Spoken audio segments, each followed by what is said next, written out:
Jiao Jiao, maraming salamat sa iyo. Sa loob ng maraming taon, kung hindi dahil sa pagtatrabaho mo, para suportahan ang pag-aaral ng anak ko sa ibang bansa, hinding-hindi na sana siya makakaalis pa sa tanang buhay niya. Antoine, huwag na po kayong mahiya sa akin.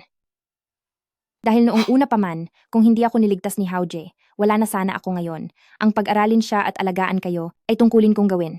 Saka nangako si Haoje, papakasalan niya ako kapag nagtagumpay na siya.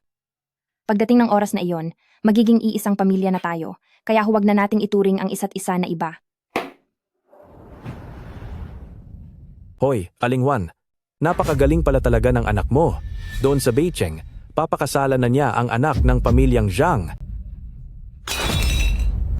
Paano itong mangyayari? Ano?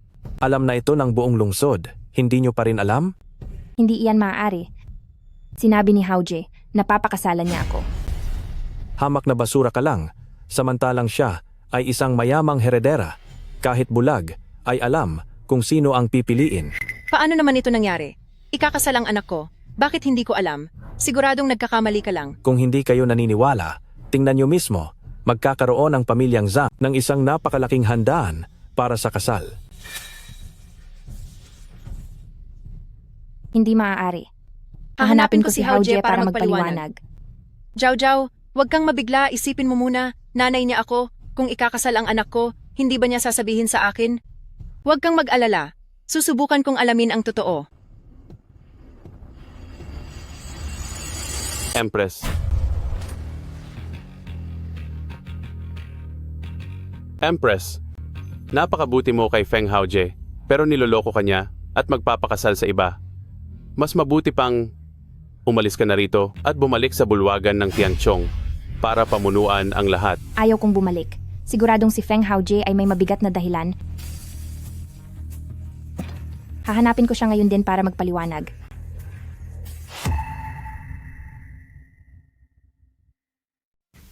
Hay nako, sinabi ko naman sa iyo, hindi magagawa ni Haoje ang ganyang kawalang hiyaan. Bakit kailangan mo pang magpunta rito para mag-imbestiga? Hay, ito na ba ang lugar? Siguradong tama ang address.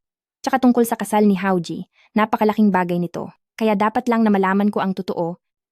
Hindi ako pwedeng maging kampante. Tara na.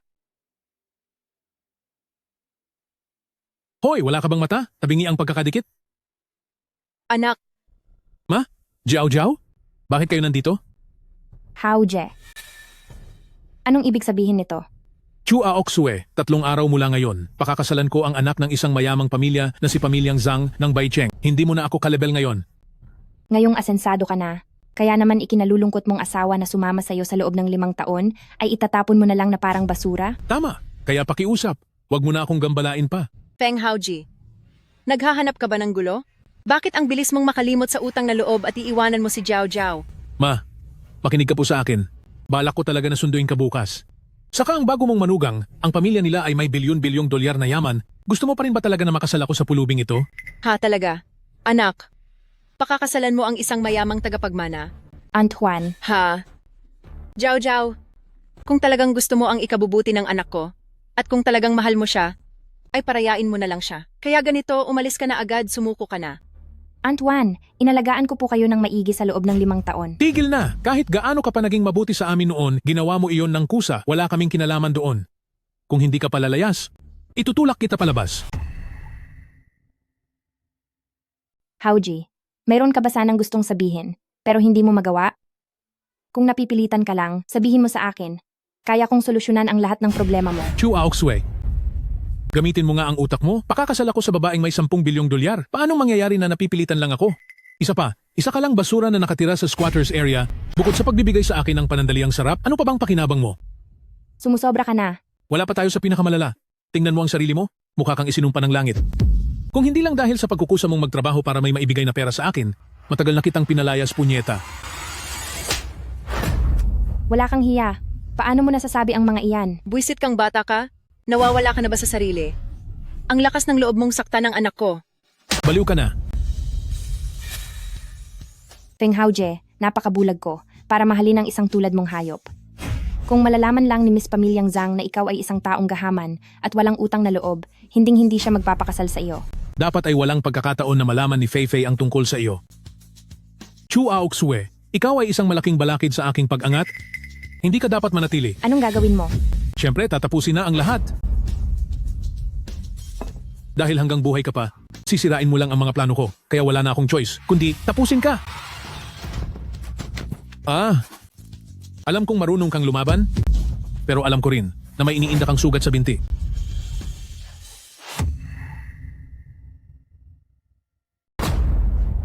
Feng Haoji, wala kang utang na loob na tao. Parurusahan ka ng langit.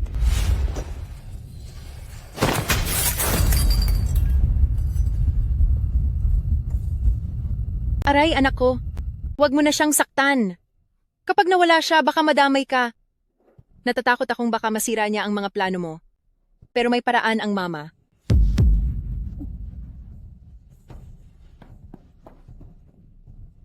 Mukhang mahaba ang buhay mo. Hindi ka pa rin nawawala matapos mangyari iyon. Feng Haoji, matapos mo itong gawin sa akin, siguradong magbabayad ka. Ipaalam ko sa lahat na isa kang traidor sa asawa. Hayop ka! Huwag mo akong sisihin kung magiging malupit ako. Ituring mo na lang itong kabayaran sa pagligtas ko sa iyo noon. Isa kang halimaw. Natatakot ka na ba? Dapat ka nang mawala. Feng Haoji. Pagbabayarin ka ng tadhana, mangyayari iyon. Anong ginagawa nyo? Kung gagawin nyo ito sa akin, hindi rin kayo magiging ligtas. Pinapayuhan ko kayong pakawalan na ako. Aalis? Saan ka pupunta? Bukod sa mga wala na dito, yung mga bulag, hindi na nakakasulat, at hindi na nakakapagsalita, ang tanging hindi makakaistorbo sa amin. Nababaliw ka na. Ibang ka na. Pinaalis kita kanina pero hindi ka umalis. Ngayon ay maranasan mo ang nararapat sa iyo. Xu Xiujuan. Ituring kita bilang parang tunay na ina. Ang kabutihang ipinakita mo noon, lahat ba iyon ay pagpapanggap lang? Ha ha ha ha ha. Dati? Iba na ang sitwasyon ngayon. Mula ngayon, kami ng anak ko ay magiging mga taong may mataas na katayuan. Ang presensya mo ay seryosong banta sa pag-unlad ng anak ko. Wala kaming magagawa, napilitan lang din kami. Tatakas? Saan ka naman tatakas? Saklolo. Tulong. Chu Aoksue. Kung ayaw mong patahimikin kita ng tuluyan, manahimik ka na lang. Anong tinitingin-tingin mo? Ikabit mo na ang mga dekorasyon para sa kasal. Hindi ko akalain na ako na si Beicheng Bulwagan ng Tianchong Empress na nagmamay-ari ng napakalaking negosyo. Ay nagkamali sa pagtitiwala sa isang tulad mo at mauuwi sa ganitong kalagayan. Feng Haoji. Ako si Beicheng Bulwagan ng Tianqiong Empress. Pakawalan mo ako at bibigyan kita ng kayamanan, lahat ng nanaisin mo. Anong pinagsasabi mong kalokohan? Ang bulwagan ng Tiangqiong ang may hawak ng buong takbo ng ekonomiya. Kapag nalaman ng Empress na ang isang katulad mong basura ay ginamit ang pangalan niya, siguradong parurusahan kanya ng matindi. Anak, huwag ka nang makipag-usap sa kaniya. Pilayan mo na ang mga kamay niya. Mga wala kayong awa.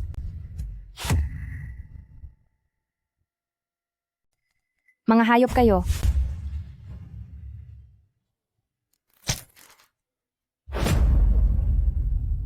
Feng Haoji. Ako na si Chu Aoksue ay sisiguraduhin na parurusahan ka at pagbabayarin ka ng husto. Tama na iyan, anak. Siguradong wala nang silbi ang mga kamay niya. Kaya isunod mo namang sirain ang kanyang mga pandinig, pati na ang kanyang mga paningin. Ma, ang ganyang kasasamang paraan, saan niyo ba natutunan yan? Siyempre napanood ko iyan sa mga palabas sa telebisyon. Bakit?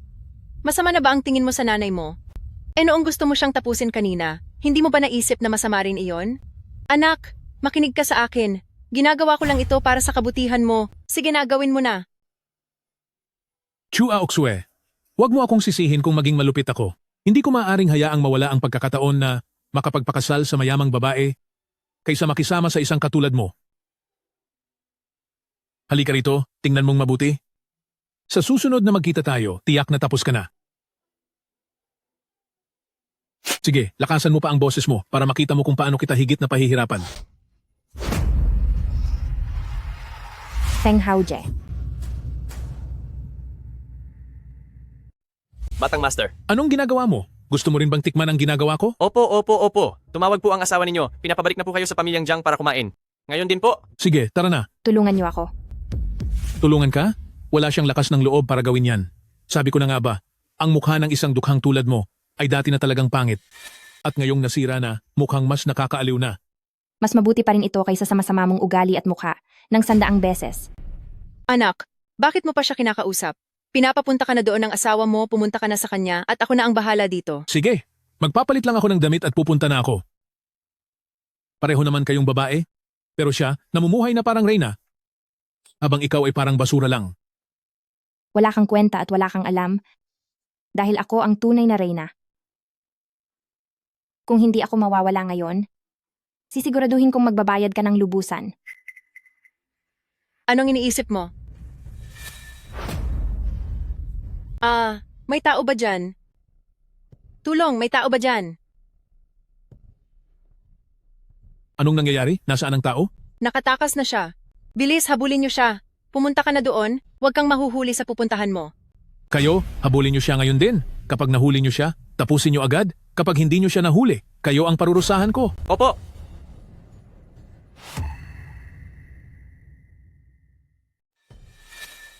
Walang silbi na matanda. Hoy, lalaking iyan, hindi mo man lang ba ako tutulungan? Napakawalang hiya mo.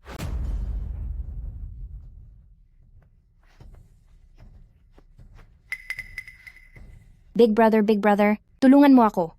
Kung tutulungan mo ako, gagantimpalaan kita ng malaki pagkatapos nito. Hala, hindi ba katulong iyan ni Feng Haojie? Hindi pwede. Kapag tinulungan kita, natatakot ako na baka makuha ko ang pera pero mawala naman ako. Ito na ang magiging pinakamaling desisyon na ginawa mo sa buhay mo. Pasensya na po. Nagtatrabaho lang din po kami. Takot din po kami sa mga mayayaman. Big brother, pakawalan mo na ako. Mabibigyan ko kayo ng pera. At masisiguro ko rin ang kaligtasan nyo. Huwag na lang kung talagang may kakayahan ka. Kanina lang ay hindi sana nagawa niyang Master Feng na parusahan ka ng ganoon katindi ng walang alinlangan. Iyon ay dahil hindi niya alam kung sino talaga ako.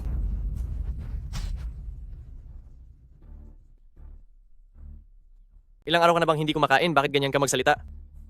Big brother, talagang may mataas akong katayuan. Hindi ka ba natatakot sa ginagawa mo sa akin kapag binalikan kita para pagbayarin?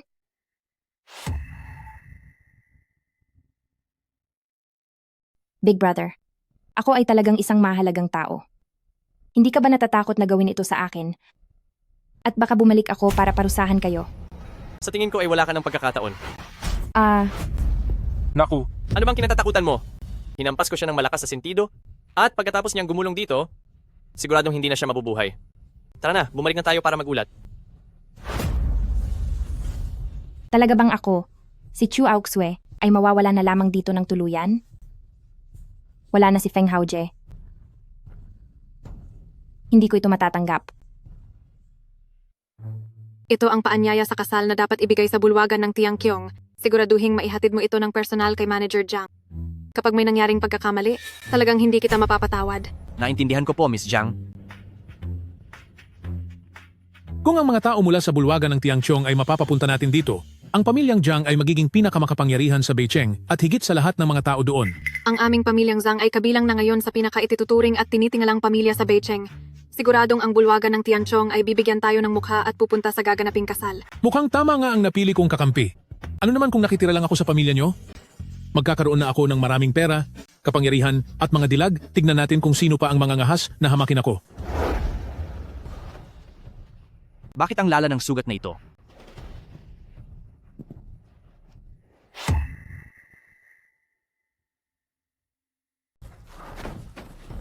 Bakit ang lala ng mga sugat mo? Gising, gumising ka! Tulungan mo ako. Dalhin mo ako sa bulwagan ng Tiangkyong. Sa bulwagan ng Tianchong? Tamang-tama at doon din ang punta ko. Kaya magtiis ka lang ng kaunti.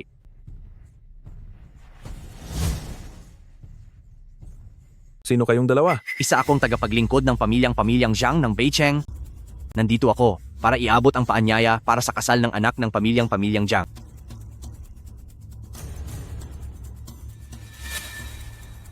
Eh ang babaeng iyan, bakit ang dumi-dumi at dugyot niya? Ang taong ito, nagpahatid lang siya sa akin dito sa inyo. Kasamahan niyo ba siya?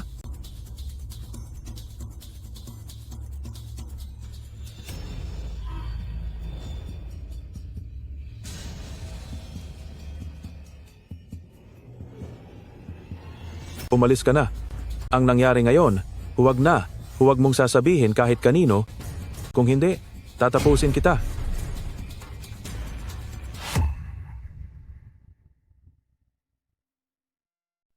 Jiang Haotian, dali. Kailangan natin ng tulong. Empress. Bilis, tulungan niyo kami. Empress.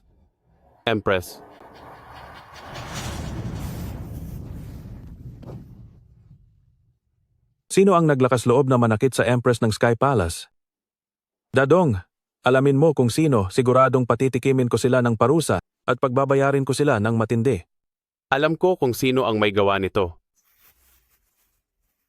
Tawagin ang mga tauhan, ipaghihiganti natin si Empress. Huwag kayong aalis. Empress, Pagkalipas ng 3 araw sa kasal ni Feng Haoje, ako mismo ang tatapos sa kanya. Gagawin ko ang lahat para magsisi siya ng husto at hindi siya makakatakas sa parusang ito. Ano na? Tapos na ba ang utos ko? Tapos na po. Ginamitan ko po siya ng dahas at tinamaan sa ulo. Pagkatapos ay itinapon ko siya sa bangin. Wala na po siya. Siguradong tapos na siya. Magaling, sige na. Sa pagkakataong ito, kampante na akong makakapasok sa pamilya ng mga pamilyang Jiang. Mula ngayon, ang karangyaan, kapangyarihan at posisyon ay hinding-hindi na mauubos. Ha. Hay naku, napakahusay talaga ng anak ko. Pati ang dalaga mula sa tanyag na pamilya ay nagmamadali pa na magpakasal sa anak ko, hahababa. Ma, ako ang papasok sa pamilya ng mga pamilyang Jiang, kaya kapag kaharap ang mga pamilyang Jiang, huwag na huwag mong sasabihin yan. Ay naku, huwag kang mag-alala anak, alam ko ang ginagawa ko, hahababa. Pero ang mga pamilyang Jiang ay magsisilbi lamang na tuntungan ko. Kapag sa kasal ay mas marami na akong nakilalang tao. Ako si Feng Haoje, ang maghahari sa buong Beicheng. Napakaganda talaga ng asawa ko. Siyempre naman. Ako, si Zhang Feifei, ang pinakamagandang babae sa buong Beicheng. Napakasuwerte mo siguro sa nakaraang buhay mo at napakasalan mo ako ngayon. Tama ang mapakasalan si Feifei. Ay ang pinakamalaking suwerteng dumating sa pamilya Feng, ha. Honey, magpapahinga muna ako. Babalik na lang ako kapag magsisimula na ang kasal. Sige, Masyado namang mayabang. Kapag nakuha na ng anak ko ang lahat ng ari-arian ng mga pamilyang Jiang, tingnan lang natin kung paano kita tuturuan ng leksyon.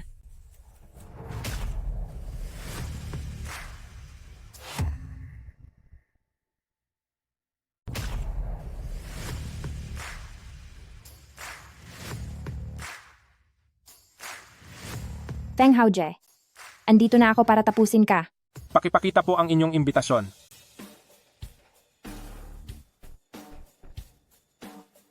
Hindi mo na ba ako nakikilala? Ikaw, nandito ka pa rin?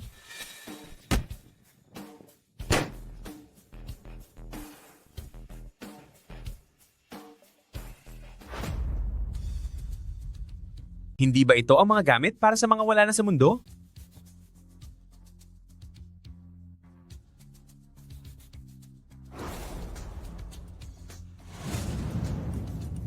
Hindi to maganda, yang Master Feng. Dumating na yung babaeng nasa burol. nakikita ko. Sabi mo na sigurado kang wala na siya? Ngayon sabihin mo sa akin, sino ang isang yan? Multo ba ang isang yan?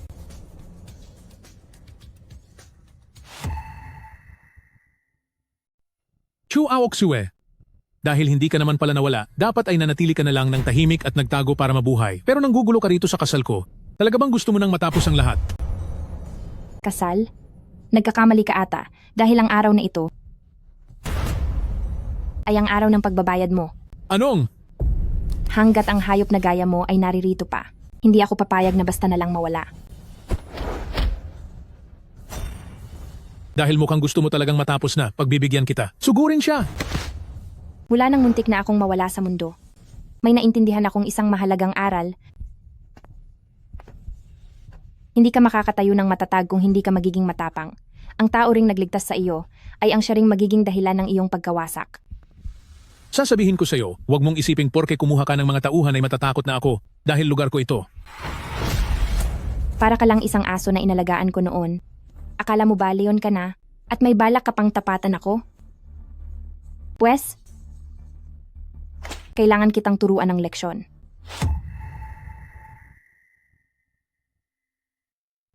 Sa tingin mo ba ay karapat-dapat kang turuan ako ng leksyon? Puro ka lang pagpapanggap. Anong tinitingin-tingin mo? Sugod na. Hangal ka, bakit hindi ka nalang magtago sa kung saan para mabuhay? Bakit kailangan mo pang magpakita rito para mapahamak? Teritoryo ito ni Pamilyang Zhang? Ngayon ay hindi ka napapala rin na makaalis dito ng buhay. Dahil hinayaan mo lang akong magdusa noon, ikaw ang una kong paparusahan. Wala kang silbi. Diyos ko, may nangyaring masama. Ay, bakit ka tumatakbo? May nangahas talagang manggulo sa kasal ni Pamilyang Zhang. Hindi mo ba gustong makita kung paano siya parurusahan ni Pamilyang Zhang mamaya? Tama? Manood na lang tayo? Hulihin siya at pilayin ang kanyang mga binti. Tingnan natin kung paano pa siya makakatakas. Chua Oksue.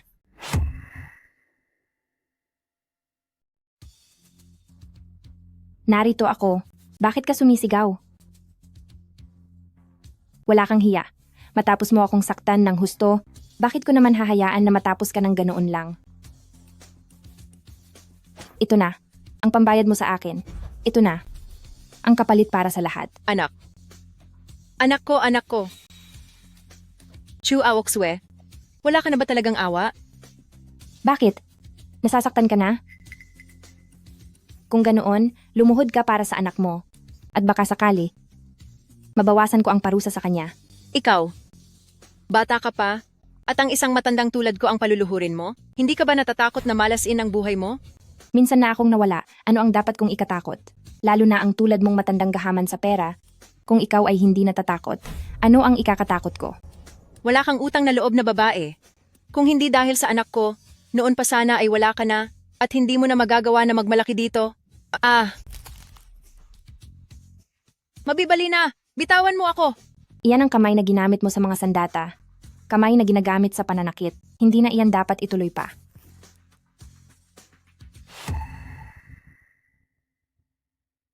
Nay. Anong ginagawa niyo dito?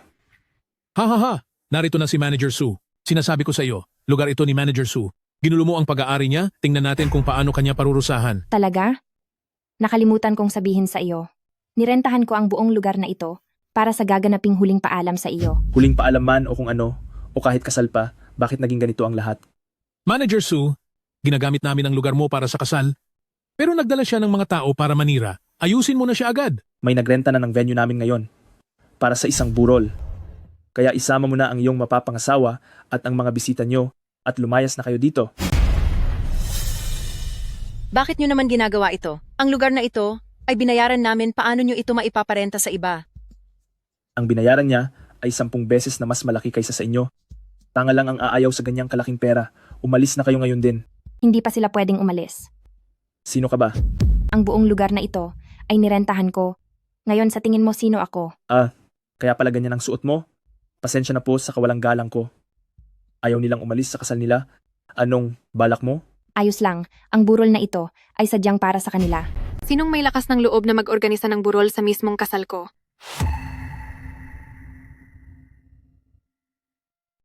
Sino ang naglalakas loob sa gitna ng aking kasal na magdaos ng lamay? Nandito na ang Zhang Feifei. Siguradong lagot na sila. Asawa ko, tulungan mo ako. Guguluhin niyo ang kasal ko sa Pamilyang Zhang at sasaktan pa ang asawa ko, parang gusto niyo na talagang matapos ang lahat. Ang lugar ng kasal ng Pamilyang Zhang ay nagawa mo pang ibigay sa iba ng basta-basta. Gusto mo na rin bang matapos ang buhay mo? Uminahon po kayo, binibining Zhang. Binayaran nila ako ng 10 beses sa bayad ng lugar. At sa porma nila, mukhang mas malakas pa ang impluensya nila sa Pamilyang Zhang. Hindi ko sila pwedeng bastusin basta-basta. Ang Pamilyang Zhang ko ang pinakamataas sa Beicheng. At sino pa ba ang hihigit sa amin? Napakatanga mo. Umalis ka na ngayon din. Ako na ang bahala rito. Isang maliit na pamilyang Zhang lang at naglalakas loob na maghari-harian, hindi mo ba alam na may mas malakas pa sa inyo? Ang pamilyang Zhang, ang nangungunang pamilya sa buong Beicheng. At higit pa doon, sa ilalim kami ng bulwagan ng Tiangchong, isang kilalang organisasyon. Sa tingin mo ba sa pag-upa ng ilang mga tauhan ay kaya mo nang labanan ang pamilyang Zhang?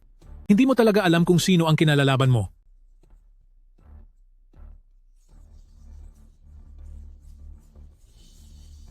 Minsan ko lang itong sasabihin, Yang Feng Haojian na iyan ay isa lamang makabagong Chen Shimei. Chen Shimei?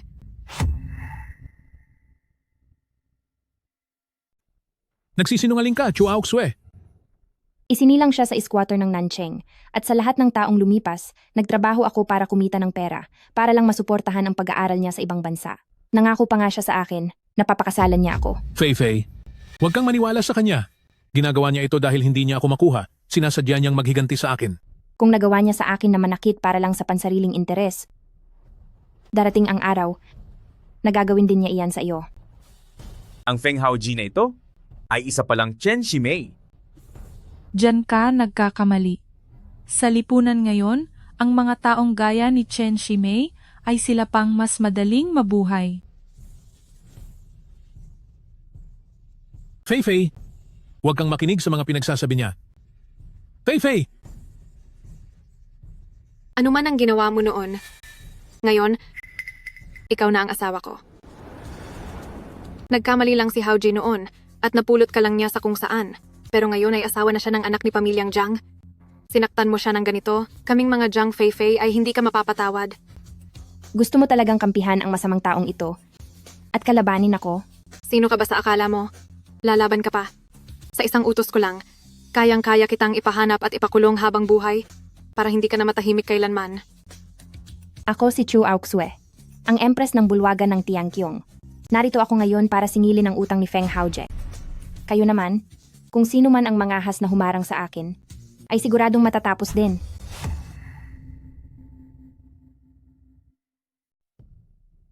Piliin mo ang iyong mga kinakain, pero huwag kang basta-basta magsalita. Matagal nang nagretiro si Empress. Kaya ngayon, para sa asawa ko, at kay Empress, bibigyan kita ng leksyon. Mga bata, italin niyo silang lahat. Dahil binali niyo ang binti ng asawa ko, papagbayarin ko kayong lahat sa pamamagitan ng pagbali sa inyong mga binti. Noong itinuring kita bilang tao, mas pinili mo ang maging parang hayop. Sige. Pagbibigyan kita. Kayong apat, huwag kayong titigil sa paghampas sa kanila. Ako ang mananagot sa kahit anong mangyari. Titiyakin kong tapos ka na ngayon.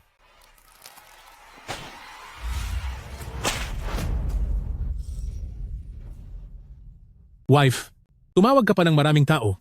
Marunong sa martial arts ang baliw na babaeng ito. Tawagin mo si Papa at Kuya para pumunta rito. Maghintay ka lang. Magaling sa martial arts ang kuya ko. At napakaraming tauhan ng papa ko.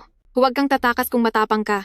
Magpapatawag ako ng tao para parusahan ka. Ngayon, kahit pa dumating ang pinakamataas na pinuno, walang makakapigil sa akin.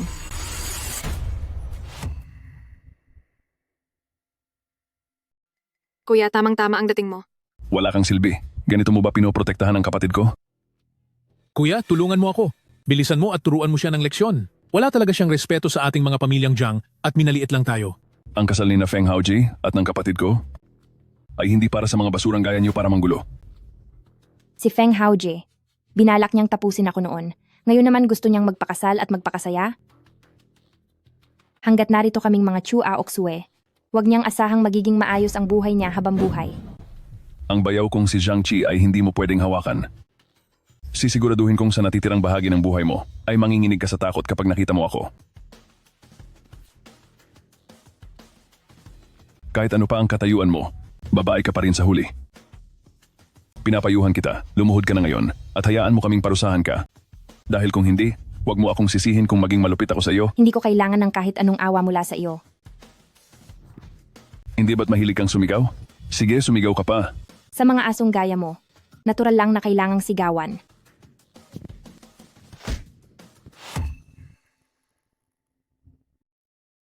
Kayong dalawa, kinalaban niyo ang 4 na bodyguard, pero bakit inabot kayo ng ganoon katagal? Pagbalik ko po, sisiguraduhin kong mag-ensayo ako ng mabuti. Masyado ka namang mayabang ah. Magkano ba ang ibinayad niya sa inyo? Bibigyan ko kayo ng 5 beses na higit pa doon. 5 beses. Oo, 5 beses. Gaya ng sabi nila, ang pera ay makapangyarihan. At ikaw na babae ka, masyadong hilaw ka pa. Ang galing talaga ng paraan ni Kuya. Hindi ko kailangan ng proteksyon mo. Pumunta ka doon at pilitin siyang lumuhod sa harap ko. Papaluhurin siya? Sige po.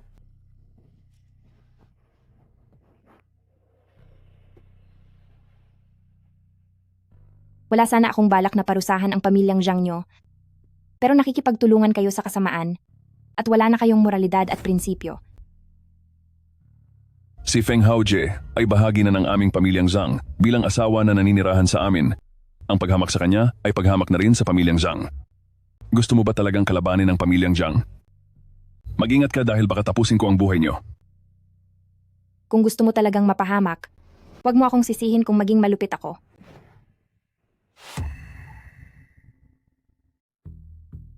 Chu Aoxue, bakit ka naging ganito? Tao ka pa ba? Ang mga ginagawa ko ay hindi pa aabot sa 10% ng sakit na idinulot mo sa akin. Bakit? Ano ka ba sa tingin mo? Ang lakas pa ng loob mong sabihing hindi ako tao. Ang maringal na kasal ko bilang anak ng pamilyang Zhang ay sisirain lang pala ng masamang babaeng ito. Kasalanan mo iyan dahil sa katigasan ng ulo mo. Wala akong balak na saktan ang inyong pamilya Zhang. Pinapayuhan kita na ibigay sa akin si Feng Haojie at palalayasin ko kayo ng payapa. Kalokohan. Sinira mo na ang kasal namin tapos ikaw pa ang may ganang magreklamo? Dadong, kalad ka rin mo si Feng Haojie dito. Dati, pinagkaitan niya ako ng paningin.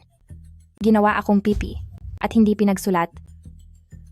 Ngayon ay pagbabayarin ko siya ng paisa-isa. Diyos ko, napakasama ng ugali ng baliw na ito. Hindi totoo, wala akong ginawa. Tingnan niyo siya ngayon, hindi ba't maayos naman ang kalagayan niya? Sa tingin ko, dahil lang sa hiniwalayan siya ni Feng Haojie, kaya siya nagkakaganito at nanggugulo sa kasal. Tama ka? Mukha namang okay lang siya.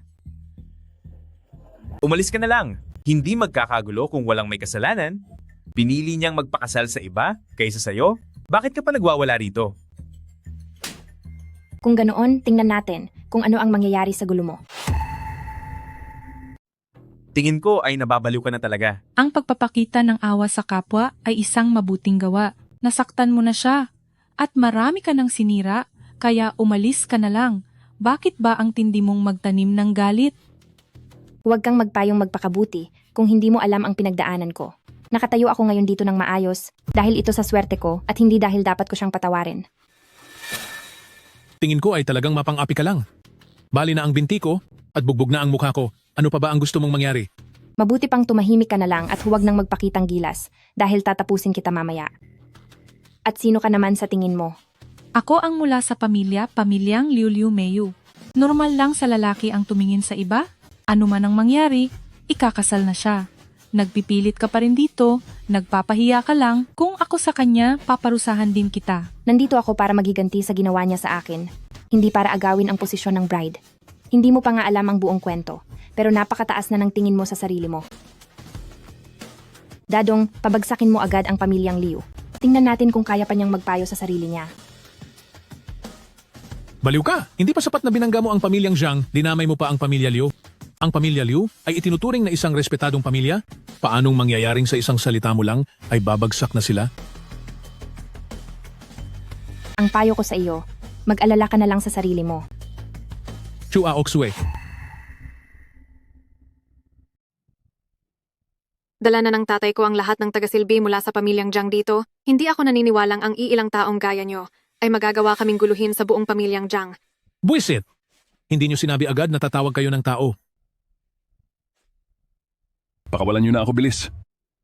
Ngayon, lumuhod kayo sa amin at humingi ng tawad. Baka sakaling maawa pa ako at parusahan lang kayo ng husto. Hihingi ng tawad. Kayo ang dapat na humingi ng tawad. Ang Feng Haojie na iyan ay isang halimaw, paulit-ulit niyo pa siyang pinoprotektahan. Sa tingin ko talaga pare-pareho lang kayong lahat, isang kumpol ng mga masasamang tao. Hello, ano? Babalik na ako agad. Bangkarote na ang pamilya Liu natin? Pinapabalik na po ako agad ni Papa. Lumayas na kayo. Totoo ngang bumagsak ang negosyo? Posible kayang hindi biro ang pagkatao ng isang ito? Alam ko na, siguradong ikaw ay nakisabit lang sa kung sinong makapangyarihan. Pero kahit kanino ka pa nakisabit, hinding-hindi nyo malalampasan ang pamilyang Zhang. Anong ginagawa mo? Padating na dito si Papa kasama ang mga tauhan niya. Umalis ka sa daan. Hindi pa kita pinapatulan, kaya dapat magpasalamat ka na lang. Kapag nagpatuloy ka pa sa pagsisigaw dito, maniwala ka, pagsisisihan mo ang mga sinabi mo.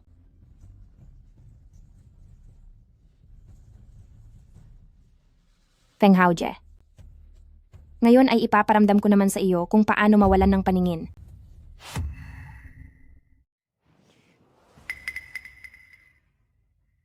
Halos nakalimutan ko na binali mo ang kamay ko noon. Dadong, balian mo siya ng braso. Chu Aoksue, pagbabayarin ka ng langit. Baliw ka, isa kang baliw.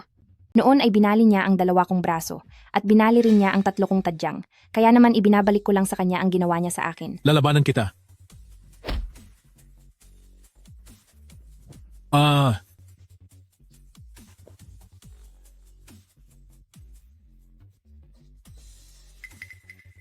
Nakikita mo ba? Ang lahat ng ito ay dahil sa iyo. Kung hindi ako nakatakas noon, marahil ay isa na akong bingi, bulag, at hindi makapagsalitang inutil. Ano ba talaga ang ginawa mo? Gusto lang kitang pakasalan ng maayos. Kaya ba sinaktan mo ako ng ganyan?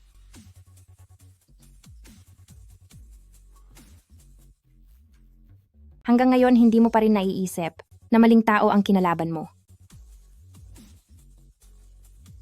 Gusto ko sana na habang buhay kang magsisisi sa mga ginawa mo sa akin. Pero kung wala kang pagsisisi, takot na lang ang danasin mo. Dadong, parusahan mo ang taong iyan. Tingnan natin kung makapagsalita pa siya. Nagkakamali ako. Patawarin niyo ako, Chu Aoksue. Huli na ang lahat. Ang aking kaliwang mata at kaliwang tainga ay hindi na gumagana ngayon. Kung mananatili kang payapa, ay hindi ako magkakaroon ng katahimikan sa buong buhay ko. Narito na ang papa ko. Siguradong tapos na kayong lahat. Pa, iligtas niyo po ako? Iligtas niyo ako. Narito siya para tapusin na ang lahat para sa inyo. Pa, bakit mag-isa ka lang na pumunta rito? Hindi ba't sinabihan kitang magdala ng maraming tao? Luhod. Pa, anong ginagawa niyo? Kapag sinabi kong lumuhod ka. Malaking gulo itong pinasok nyo ngayon. Ginulo ng babaeng ito ang kasal ko at ganyan na ang ginawa niya kay Hauje. Bakit kailangang... Tumahimik ka. Manahimik ka. Kasalanan ko ito dahil hindi ko naturuang mabuti ang dalawang ito. Nagpadala sila sa maling akala at patuloy na pinoprotektahan ng walang hiyang si Feng Hauje. Pasensya na talaga. Gusto ko lang sana nilang malaman kung sino ba talaga si Feng Hauje at kung ano ang pagkatao niya. Pero hindi ko inakalang sa lahat ng pagkakataon ay kakampihan pa rin siya. At ako pa ang pagtutulungan. Opo. Tama po kayo. Isasama ko na sila paalis. Ikaw na ang bahala kung paano paparusahan si Feng Hauje. Pa, hindi niyo po ako pwedeng pabayaan. Menor de edad ako. Ang ibig kong sabihin, manugang niyo ako. Feng Hauje, sinadya mo talagang saktan ako para lang makasipsip sa pamilya. Pamilyang Zhang. Di ba? Ngayon ay ipapakita ko sa iyo na ang pamilyang Zhang na sinasandalan mo ang siya ring magpapabagsak sa iyo ng matindi. Feng Hauje, ito ay bunga ng sarili mong gawa. Makatarungan lang na pagbayarin ka nila.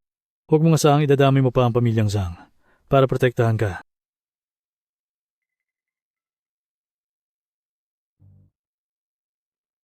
Buti naman at natauhan kayo. Pa, kahit ano pa ang sabihin niyo ay tauhan pa rin natin si Feng Hauje sa pamilyang Zhang. Kaya kahit may nagawa pa siyang mali, hindi dapat hinahayaan ng isang banyaga na diktahan tayo, di ba? At isa pa, halatang halata na wala siyang respeto sa ating pamilyang Zhang. Minalit niya tayo pa. Tumahimik ka. Hindi mo alam kung sino siya. Hindi natin siya pwedeng kalabanin. Pa, kilalang kilala ko po kung sino siya. Isa lang siyang trabahador. Ang lahat ng mga taong iyan ay binayaran niya lang para magpanggap.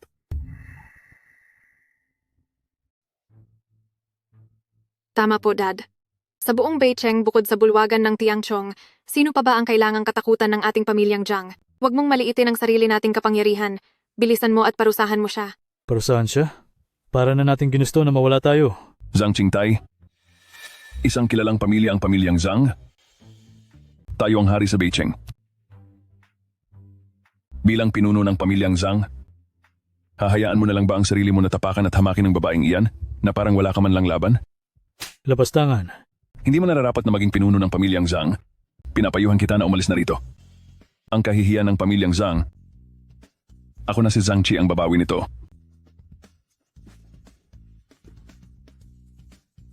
Kapag may ginawa tayo sa kanya ngayon, masisira ang buong pamilyang Zhang. Dahil siya ay... Zhang Qingtai. Napakaduwag mo talaga. Dad, nababaliw na po ba kayo? Bahala na po kayo kung ano ang gagawin sa kanya. Kung ang Zhang Feifei o ang Zhang Qi ay magtangkapang humadlang, ititiwala ko sila sa pamilyang Zhang at kayo na ang bahalang magparusa. Sige. Dadong, Xiaobei, kalad ka rin niyo si Feng Haojie sa gilid ng bundok ng bulwagan ng Tiangxiong. Ipaparanas ko sa kanya ang sakit na naramdaman ko noon. Kuya, Feifei, tulungan niyo ako. Iligtas niyo ako. Napakasamama mo talaga bilang isang babae. Pakiramdam mo ay hindi makatarungan ang lahat, kaya gusto mong magiganti sa akin.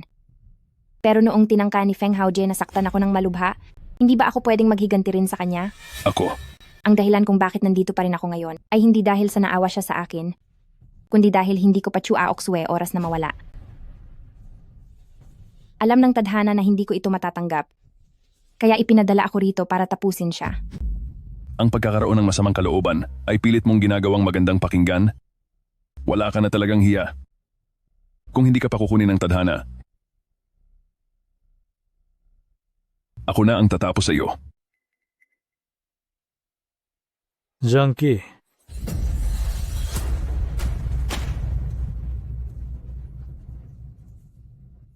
Xiaobei, dalhin mo rin siya sa dalisdis ng burol.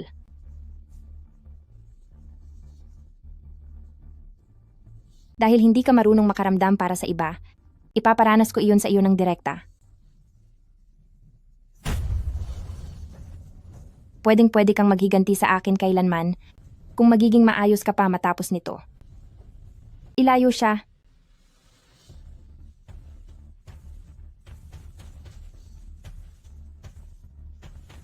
Kuya, hindi pwede pa, magsalita naman po kayo. ang Chua-Oksue ay si bulwagan ng Tiangyong. Na Emperatrice, anong gusto mong sabihin ko?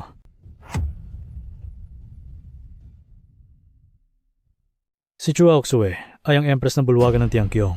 Ano pa ba ang gusto mong sabihin ko? Paano mangyayari iyon? Paanong naging empress siya? Hindi ba sabi niyo sa pamilyang Zhang ay walang kayang gumalaw sa mga tao mula sa bulwagan ng Tiangxiong? Hindi mo ba naisip na, ang taong kinatatakutan maging ng sarili mong ama, ay baka siya mismo ang namumuno sa bulwagan ng Tianxiong? Ikaw? Sabi ni Haojie, isa ka lang daw mahirap na galing sa squatter. Paanong naging empress ka? Naniniwala ka sa salita ng isang hayop? Kung hindi dahil sa matinding galit, bakit ko guguluhin ang kasal para lang pagbayarin siya? Isang tanga ka lang naman na patuloy na niloloko at kinokontrol niya. Ikaw, mga tauhan, pumasok kayo. Parusahan ang babaeng yan. Hindi ako naniniwala. Si Zhang Qingtai ay matanda na kaya naloloko mo, naniwala siya sa'yo pero ako ay hinding-hindi. Mo Qingyang, dating ka sa tamang oras. Halika rito, tapusin mo na siya. Wala rito ang mga tauhan niya ngayon, kaya huwag kang matakot. Ako? Hindi maaari? Isa lamang akong utusan, maghanap ka na lang ng iba. Ikaw ang nagligtas sa akin noong araw na iyon. Iniligtas siya? Ikaw pala ang tunay na may kasalanan sa lahat. Kung hindi mo siya tinulungan, hindi sana mangyayari ang lahat ng gulo na ito. Unahin na kitang parusahan, boss, bago ko siya turuan ng leksyon.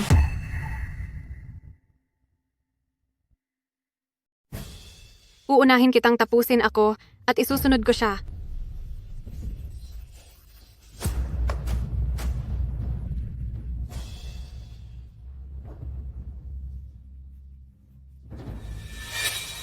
Zhang Feifei. Sumusobra ka na.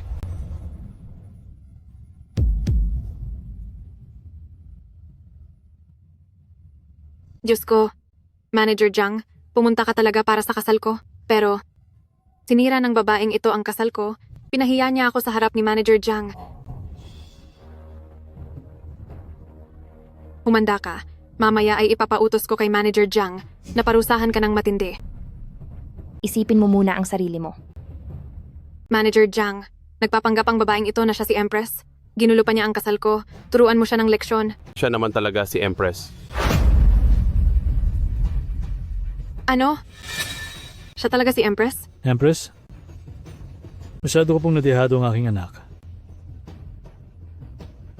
Pagsasabihan ko po siyang humingi ng paumanhin. Sana ibigyan niyo pa ng pagkakataon ng pamilyang Zhang. Ilang beses ko nang binibigyan siya ng pagkakataon, pero nananatili pa rin siyang matigas ang ulo. Tila hindi na kailangan pang manatili ang pamilyang Zhang. Empress,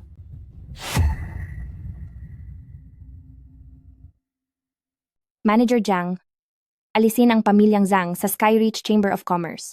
Sa loob ng 3 minuto, kailangang malugi ang pamilyang Zhang. Sa loob ng 1 araw, ang lahat ng mga tao sa pamilyang Zhang ay kailangang lumayas sa Beicheng. Huwag. Boss, nagmamakaawa ako sa inyo. Patawarin niyo na ang munting pamilyang Zhang, nagkamali po ako. Akala ko pa naman ay matapang ka. Ngayong sumuko ka na, ay galingan mo ang pagmamakaawa. Kapag nasiyahan ako, baka sakaling mapagbigyan ko ang pamilyang Zhang. Sige, nagmamakaawa po ako sa inyo. Boss, hindi ko po nalaman na dakila pala kayo. Parang minalas po ang buhay ko at nagkamali po ako na magkagusto sa hayop na Feng Haoji na iyan. Ituloy mo. Kamahalan. Kung gusto niyo po ay saktan niyo na lang ako hanggang sa gumaan ang pakiramdam niyo. Pakiusap po, huwag niyo nang pag-initan ng aming munting pamilyang Zhang. kamahalan, hindi niyo na kailangang dumumi ang kamay niyo. Dahil kasalanan ng ama kung hindi naturuan ng anak, ako na ang magpaparusa sa kanya. Responsibilidad ng ama ang hindi pagtuturo sa anak, kaya ako na ang magpaparusa sa kanya. Empress.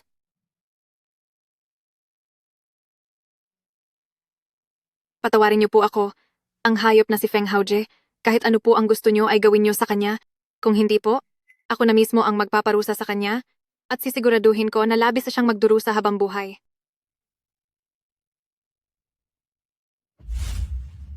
May lakas ka ng loob na hawakan ang pag-aari ko. Gusto mo rin bang mapalo ng latigo? Ikaw. Ituloy mo. Alam ko na si Feng Haoji ay may masamang balak sa inyo. At pinagtakpan ko pa siya. Ako ang tunay na masamang tao, ako. Tama na. Empress, pinapatawad niyo na po ba ako? Sadyang maingay ka lang para sa akin. Ano pa po ba ang dapat kong gawin? Sabihin niyo lang po ang dapat kong gawin at gagawin ko po agad iyon. Ang mahal mong asawa ay may itinurong leksyon sa akin. Ang tao na nagligtas ng buhay mo ay siya ring tatraydor sa iyo balang araw. Ngayon, kung palalampasin ko ito, hindi ko ba pinapahamak ang sarili ko sa hinaharap? Hindi po. Hindi. Paano naman po kami maghiganti sa inyo? Ngayong araw, kung palalampasin kita, hindi ba? Sa hinaharap ay magiging malaking problema ka lang sa akin? Hindi po. Hindi mangyayari iyon. Paano po namin magagawa maghiganti sa inyo? Ikaw ay hindi maglalakas loob, pero baka ang mga anak mo ay gawin iyon.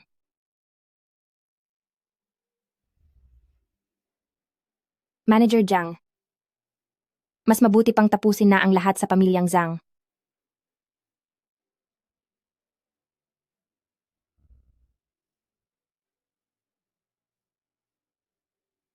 Oo nga pala, siguraduhing madala siya sa ospital.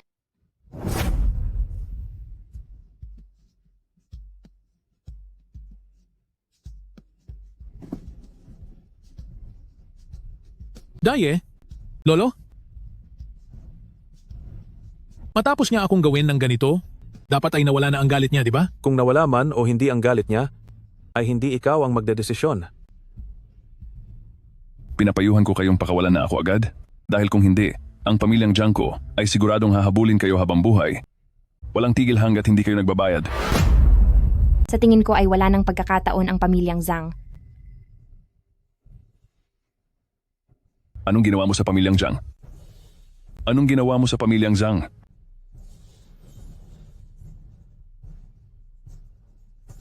Noong unang panahon,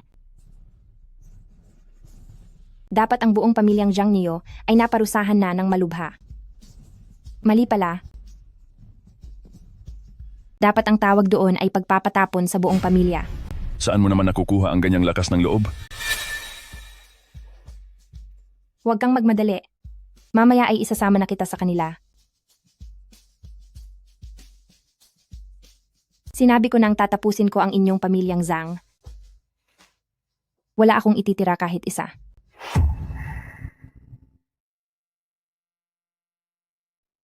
Sinabi ko nang tatapusin ko kayong lahat sa pamilyang Zhang. At walang matitira kahit isa. Nakatanggap na ako ng nararapat na parusa. Ano pa bang gusto mo? Sinasabi ko sa'yo, pagbabayaran mo ang kahit anong masamang gagawin mo.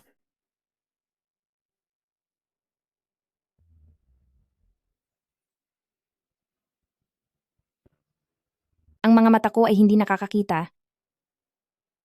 At ang mga tainga ko ay hindi rin nakakarinig. Lahat ng ito ay dahil sa ginawa ng mga tauhan mo. Kailangan kong maghiganti para sa kanila.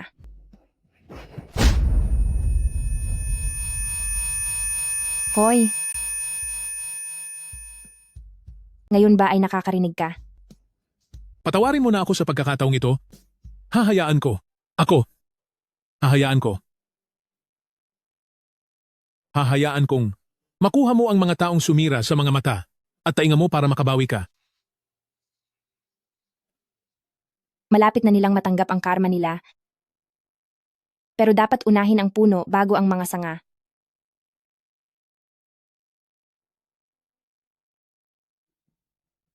Kaya ikaw muna ang uunahin kong tapusin.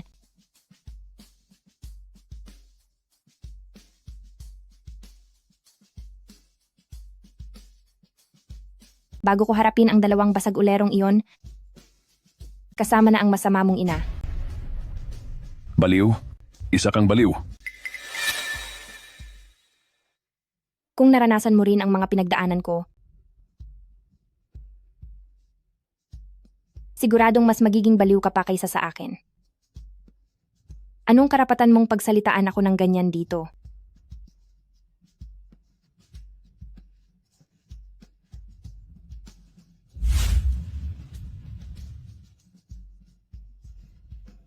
Ngayon, nakakakita ka ba?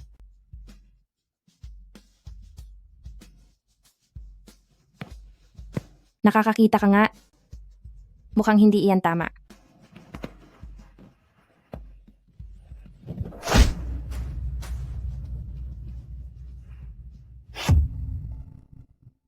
Nakikita ko na, pero hindi iyon maaari.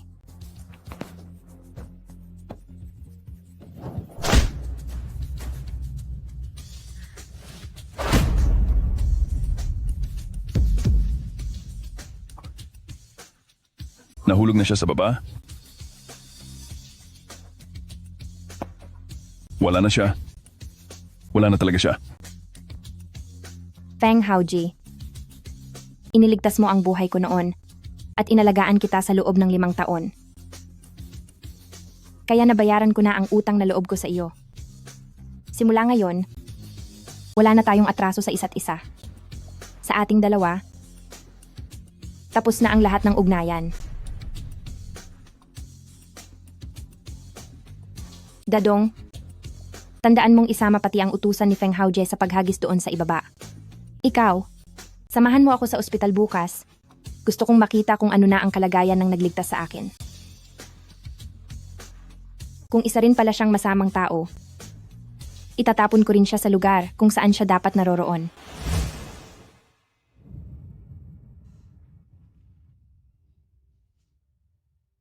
Kising ka na? Tungkol sa kasalan. Lahat ng parusang dapat nilang tanggapin ay ibibigay ko sa kanila ng walang kulang. Bakit? Balak mo rin ba akong sermonan? Hindi. Nakita ko mismo kung gaano kalubha ang mga sugat mo. Hindi naman ako kasing lambot ng puso nila. At kung ako man ang nasa katayuan mo, maghihiganti rin ako. Hindi. Mismo kong nakita kung gaano kalala ang sugat mo, hindi ako kasing sensitive nila. Kung ako man ang nasa sitwasyon mo, magbabayad din sila sa akin. Minsan mo na akong nailigtas at minsan mo rin akong naprotektahan. Ngayong bumagsak na ang pamilyang Zhang, siguradong wala ka nang matutuluyan. Kapag magaling ka na, igagawa kita ng paraan para magkatrabaho. Salamat po. May masamang balita, Nawawala ang nanay ni Feng Haoji. Magpahinga ka na lang muna para gumaling.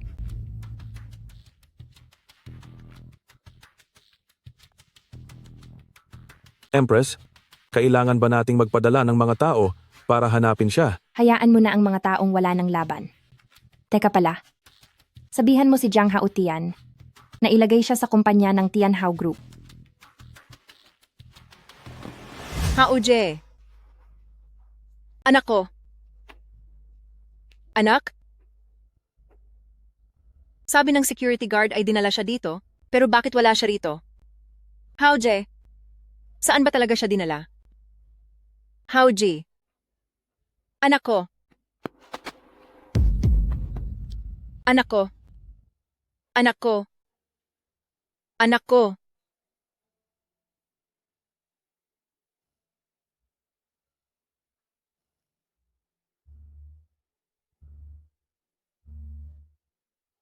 Anak ko.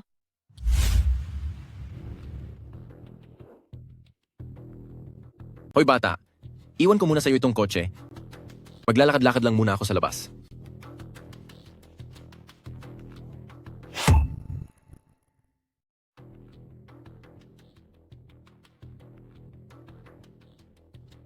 Anong balita? Tapos na ba ang car wash? Big brother, tapos na po ang car wash? Nakita ko po sa ilalim ng car mat itong bagay na ito. Araw-araw kong ginagamit ang sasakyang ito. Bakit hindi ko napansing may ganyan dito? Ano pong sabi nyo? Pakilakasan po ang boses. Ang mga tenga ko kasi. Pingi ka ba? Ay, Big Brother, tingnan nyo po. Ganito kahalaga ang bagay na ito. Pero hindi ko man lang ito itinago. Alam nyo po? Nakuha nyo po ba ang punto ko? Nanghihingi ka ba ng tip? Hindi po. Big Brother, simula nang mapilay ako, hindi na ako nakapag-drive ng ganitong sasakyan. Baka naman. Pwede nyong ipahiram sa akin ito kahit i-drive ko lang ng isang ikot? Hindi pwede. Baka mamaya itakas mo pa ang sasakyan ko. Anong gagawin ko? Mukhang seryosong tao naman kayo. Ako naman po. Wala naman akong mapupuntahan at ang tindahang ito ay mananatili dito.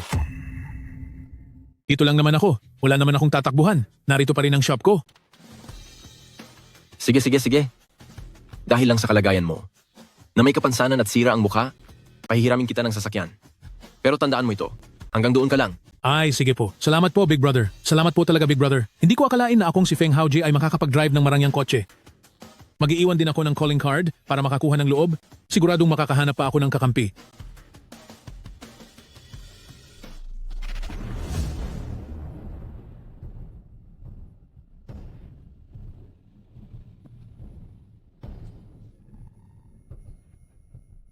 Kaunti na lang.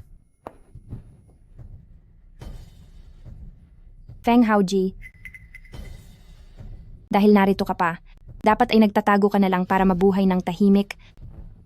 Pero nangahas ka pang mangulo? Hindi ka ba natatakot na tapusin kita?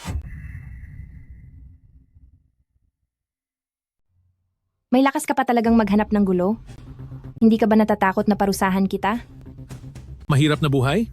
May dala akong mamahaling sasakyan, nakatira sa villa, at kailanman ay hindi maghihirap sa buhay na ito? Ikaw ang dukha dito. Nagrenta ka pa ng 2 bodyguard para sa kasal. Oh, kumusta na? Ngayon ba ay sobrang hirap mo na at wala nang natira sa iyo? Kung matapang ka talaga, bumaba ka sa sasakyang iyan at tingnan natin kung ang isang Chu Aoksue ay bibigyan ka pa ng pagkakataong mabuhay. Chu Aoksue, mag-ingat ka paglabas mo sa gabi. Balang araw ay tatapusin din kita.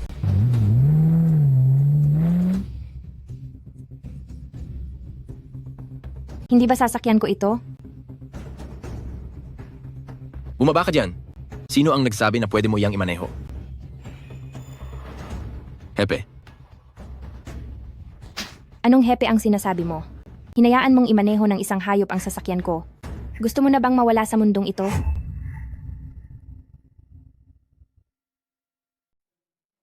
Jean? Anong Jean? Pinagamit mo lang ang sasakyan ko sa hayop na iyon. Gusto mo na bang mawala sa mundo? Ano po, Empress? Palamigin po ninyo ang ulo nyo. Pabababain ko na po siya. Maaari po ba? Kahit makuha ko pa ang sasakyang na itakbo ng hayop na iyon, sisirain ko pa rin iyon. Ngayon din, lumayas ka na rito sa Beicheng. Ayaw na kitang makita pang muli. Empress? Nagkamali po ako. Patawarin po ninyo ako. Maawa po kayo sa akin. Ayaw ko nang ulitin ang sinasabi ko. Aalis na po ako.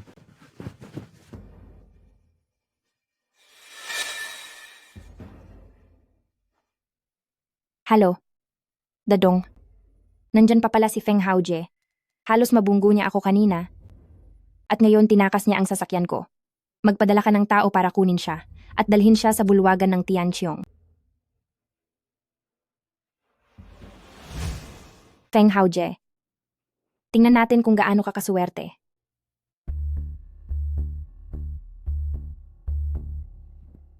Empress, kakakuha ko lang ng balita na si Feng Haojie doon sa silangang bahagi ay naaksidente at wala na. Balak ko pa sana siyang parusahan ng matindi. Hindi ko akalaing ganoon lang siya kadaling mawawala.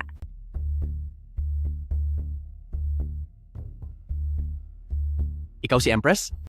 Bakit? Gusto mo bang mapalapit sa akin? Sige, bibigyan kita ng 500 milyong dolyar bilang kabayaran sa pagliligtas mo sa akin. Hindi ko kailangan yan. Hindi kita iniligtas para sa pabuya, kundi dahil nakita kong malubha ang lagay mo, hindi lang nakatiis ang loob ko. Anong ibig mong sabihin?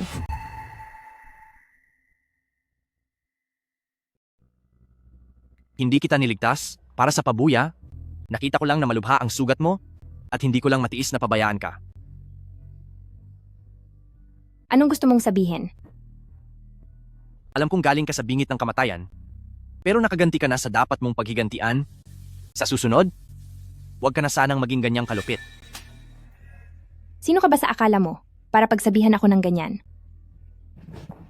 Alam kong hindi mo gusto ang ganyang pagkatao, pero wala na si Feng Haojie. Bitawan mo ako. Gusto mo bang masaktan? Ikaw? Ikaw ang emperatris ng bulwagan ng Tianqiong. Maraming tao ang takot na takot sa iyo. Hindi mo kailangang gamitin ang mga pagkakamali ni Feng Haojie para parusahan ang sarili mo at lalong hindi mo kailangang mabuhay araw-araw sa galit. Tama ka. Para sa akin si Feng Haojie ay parang isang langgam lang. Hindi ko nga dapat dahil sa kanya ay maging ganito kalubha.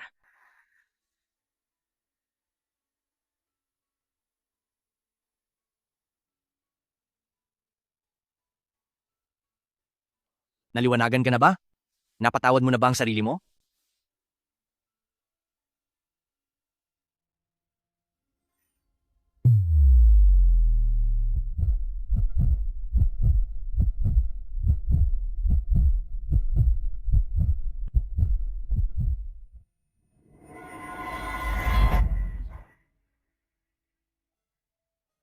Naliwanagan na ako. Ang galit ko kay Feng Haojie ay hindi na dapat tumagal pa ng ganito, pero hindi pa rin ito rason para. Layas, Mabuti naman kung naliwanagan ka na. Kung gusto mo akong saktan, kahit kailan. tigil. Sinabi ko bang umalis ka na? Sige na. Nailigtas mo na ako ng isang beses. Mula ngayon, manatili ka na sa tabi ko.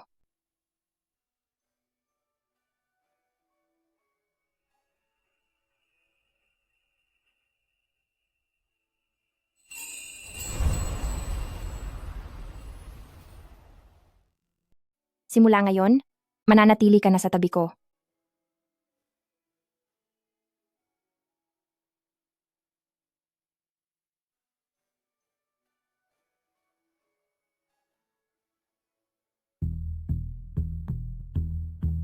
Walang hiya ang dalawang ito. Napakaayos pa rin ng buhay. Napakawalang katarungan.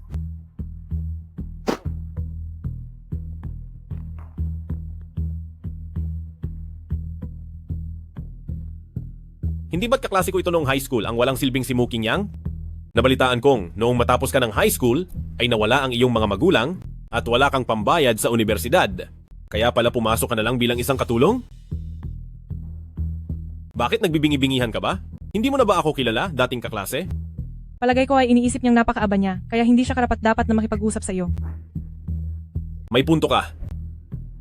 Marahil alam niyang isa lang siyang katulong at mababa ang kanyang antas. Hindi bagay sa mga marangyang lugar. Kaya dapat siyang parang asong. Naghihintay na hagisan ng buto ng kanyang amo. Ikaw, Kung gusto mo ng buto, marami niyan sa basurahan sa tabi ng daan. Sino ka ba sa tingin mo? Lakas ng loob mong sipain ako. Ako ay matapat at hindi nagtatago ng tunay na pagkakakilanlan. Ako si Chu Aoksho. Ako naman si Cheng Wenwu. Ang tito ko ay ang pinakamayamang tao sa Northern City. Kung matalino ka, iharap mo ang mukha mo rito para masampal kita. Kung hindi, bukas ay pakakalaboso kita sa kalsada.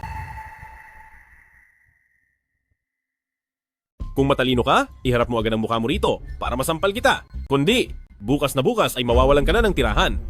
Cheng Wenwu, hindi ko akalaing makalipas ang maraming taon, ay naniniwala ka pa rin na ang may pera ang hari? Jiao Jiao, tara na. Sandali! Magkasama pala kayong dalawa? Kung katulong ka, ano naman siya? Tagahugas ng paa o ng plato? Tagalinis ng banyo, tama ba? Aba, sa tingin ko, siguradong katulong din siya. Kaya pala siya sa katulong. Bagay. Hahaha. Ang baho ng mumurahin mong pabango, hindi niyan maitatago ang landi mo. Isang mumurahing damo at isang dumi ng kalabaw. Bagay na bagay talaga kayong dalawa. Brother Wu, tingnan mo kung paano siya magsalita. Parusahan mo ang babaeng yan para tumahimik. Kung balak mong galawin ang babae ko, dumaan ka muna sa akin. Kailan pa ako naging babae niya? Pinagsasamantalahan na naman ako. Pagbalik namin ay dapat ay maturuan siya ng leksyon. Ikaw, Sige. Swerte nyo ngayong araw dahil may naghihintay pa sa akin sa loob. Maghintay lang kayo, pagbabayarin ko kayo mamaya. Tara.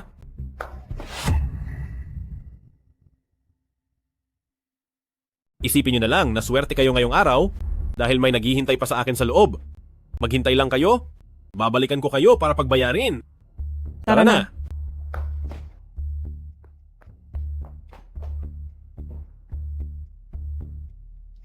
Hello? Jiang Hautian. Paalisin mo ang grupo ni na Cheng Wenwu dito sa Tianhao Restaurant. Ngayon din, dali. Bakit ka na naman umiiling? Naniniwala ka ba na guguluhin pa rin nila tayo? Ang ginagawa ko lang ay turuan sila ng leksyon ng mas maaga. Alam ko, ginusto niya yon. Ikaw talaga, araw-araw na lang, huwag mo sanang hayaang apihin ka na naman. Ang mga taong katulad nila, pagkabuka pa lang ng bibig, alam ko na kung gaano kasama ang ugali nila. Sige na, huwag ka nang magalit. Tara na at kumain.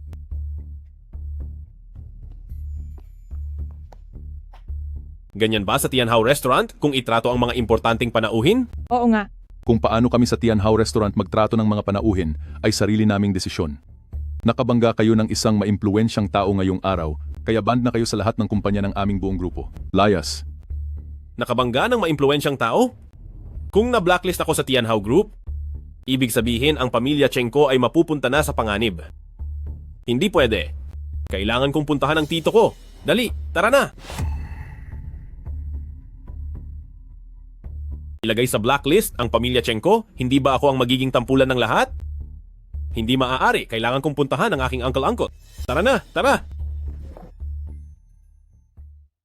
Para sa gaganaping piging, para kay Empress, ang Shen Kaisen ko ay dapat na gawing enggrande at magarbo. Basta makuha ang paghanga ni Empress, ang Shen Kainan ko ay magkakaroon ng suporta mula sa makapangyarihang panig na bulwagan ng Tiangchong. Magkakaroon ng kapangyarihan at impluensya. Pangalawa, sa pinakamataas, ngunit nakakataas sa lahat. Uncle? Uncle? Sino yan? Lagot na talaga. Ang tataranta mo, nasaan ang asal mo? Anong nangyari? Uncle, itong pamilya Cheng ay biglang binlacklist ng lahat ng mga kumpanyang nasa ilalim ng Tianhao Group. Ano? Ibig sabihin nito ay direktang pinupuntirya tayo ng bulwagan ng Tiangchong. Kung ganoon, lahat ng mga kumpanya sa industriya ay aapihin ang pamilya Cheng, kaya tiyak na babagsak ang pamilya Cheng. Totoo po iyon. Ang sabi nila ay may nagawan daw ako ng masama na isang makapangyarihang tao. Pero ngayong araw, minura ko lang naman. Yung walang kwentang kaklase ko noong high school, pati ang babae niya ng kaunti. Wala naman akong ibang nasagasaan, di ba? Hangal. Tiyak na nandoon ang makapangyarihang taong iyon. Bakit hindi ka pa pumunta para humingi ng paumanhin? Bilisan mo at kailangang makuha ang tawad nila. Hindi po. Paanong magiging makapangyarihan ang mga iyon? Sila ay isa lamang tagapaglingkod at katulong at pinuntirya pa nila ako ngayong araw. Uncle, bilis po, pahiram ako ng ilang tauhan para makabalik ako at parusahan sila. Hindi naman sila kung sino maimpluwensyang tao, isa lang silang katulong at kasambahay lamang. Sinaktan pa nga nila ako kanina. Uncle, magmadali ka at pahiramin mo ako ng ilang tao para makabalik ako at maturuan sila ng leksyon. Malamang ay mga tauhan sila ng isang makapangyarihang pamilya at tiyak na sila ang nagsusumbong tungkol sa iyo. Malamang nga. Pahihiramin kita ng mga tao. Sa pagkakataong ito, gagamit na tayo ng dahas. Kung hindi sila makuha sa pakiusap, kailangan natin silang piliting makiusap sa boss nila na palagpasin na ang tungkol kay Pamilya Cheng. Sige.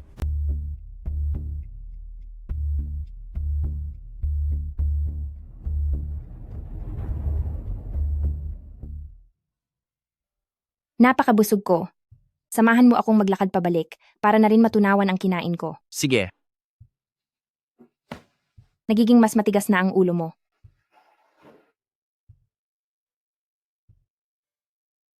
Hayan, sila iyon. Sundan nyo. Gusto kong makita kung kanino ba talaga silang makapangyarihang pamilya nagsisilbi. Bakit sila lumabas doon? Huwag mong sabihin, pumasok sila roon para kumain ng mga tira-tira? Dito tayo dumaan. Mas mabilis makakarating sa Tiangkyong Palace. 2 hampas lupa. Wala man lang pambayad sa taxi. Lakad ng lakad. Kailan ba sila makakarating? Tayo na. Bumaba na kayo ng sasakyan. Tigil. Kayong dalawa, sino ba talaga ang pinaglilingkuran ninyo? Kung hindi nyo sasabihin ang totoo, di kayo makakalampas dito.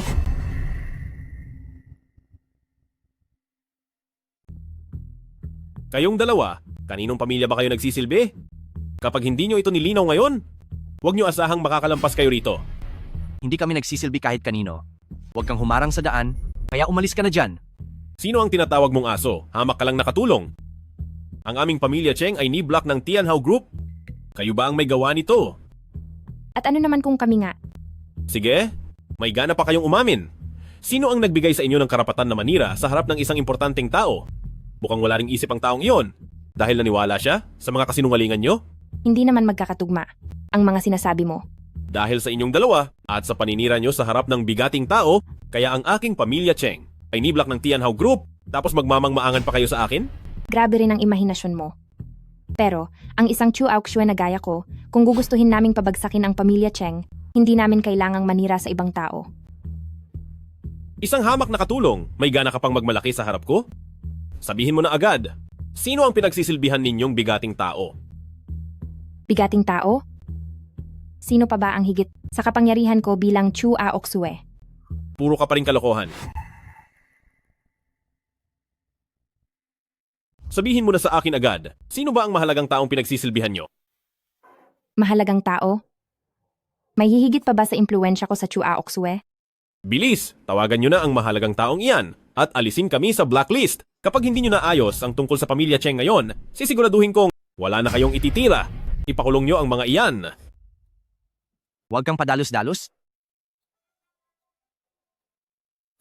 Cheng Wenwu, alang-alang sa pagkakaibigan natin noong magkaklase tayo, pinapayuhan kitang pakawalan na kami agad para hindi mapahamak ang pamilya Cheng. Haha! Alang-alang sa pagkakaibigan, kapag ang tungkol sa pamilya Cheng ay naayos nyo, palalampasin ko ang ginawa nyo. Ang plano ko lang noong una ay bigyan ka ng leksyon sa pamamagitan ng pagban sa inyo, pero hindi ko akalain na hindi ka pa makokontento. Kung ayaw mong mabangkarote ang pamilya Cheng, pinapayuhan kita, pakawalan mo na kami ngayon din. Kung hindi, ito na ang huling hantungan nyo. Nananaginip ka pa rin ba ng gising? Nasa mga kamay ko na kayo? Ang tanong na lang ay kung makaalis pa ba kayo rito? Bilis, tawagan nyo na ang mahalagang taong iyan at alisin ang pagkaka-blacklist. Ako mismo ang makikipag-usap at kapag hindi nagkaunawaan, madadamay kayo sa pagbagsak ng pamilya Cheng. Tumawag? Sige ba? Ako na mismo ang magsasalita. Kapag hindi ito naayos ngayong araw, lahat kayo ay magbabayad para kay Pamilya Cheng. Tumawag ka na. Sige lang.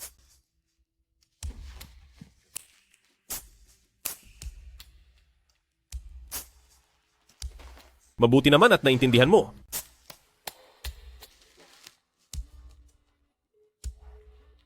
Huwag mong sasagutin. Nandito ang mahalagang tao. Bakit hindi pa kayo lumuhod sa harap ko?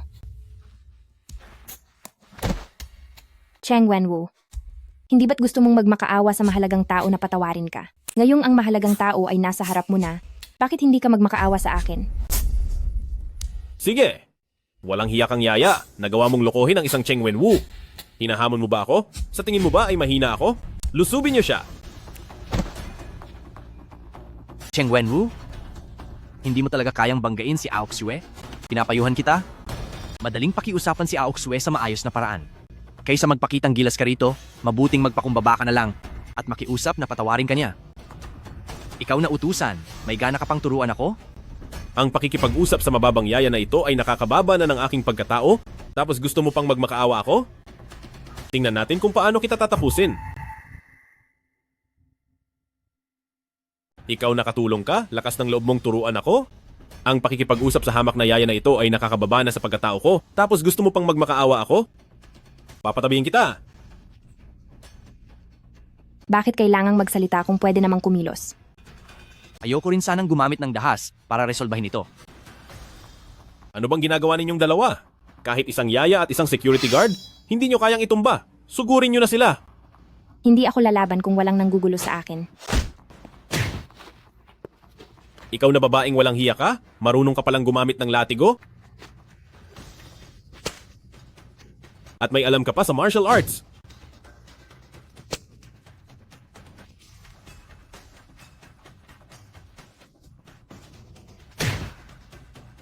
Ang latigo kong ito ay espesyal na para sa inyong mga hambog at mayayabang na tao.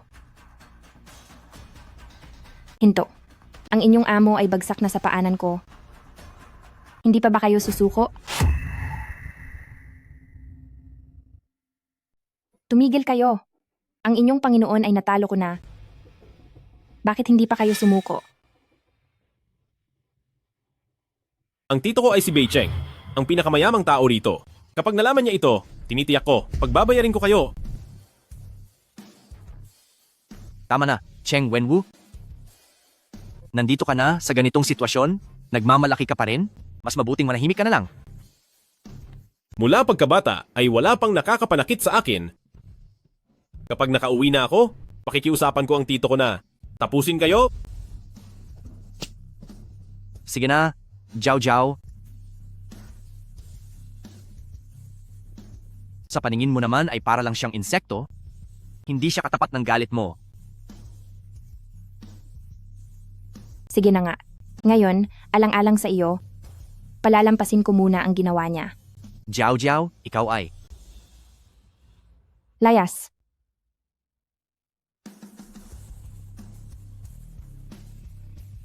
Umalis ka na at bumalik sa tito mo. Hihintayin kong dumating ang tito mo para subukang tapusin ako.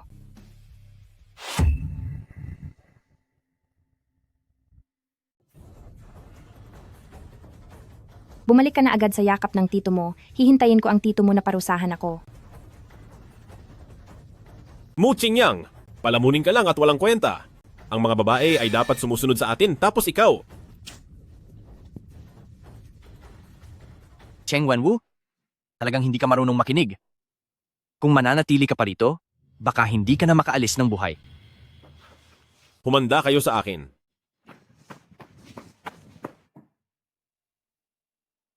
Jiao Jiao, sa totoo lang. Manahimik ka na. Mu Qingyang, napansin ko, simula nang halikan mo ako noong nakaraan, nagbago na ang tawag mo sa akin. Tinatawag mo na akong Jiao Jiao. Masyado na ba akong mabait sa iyo?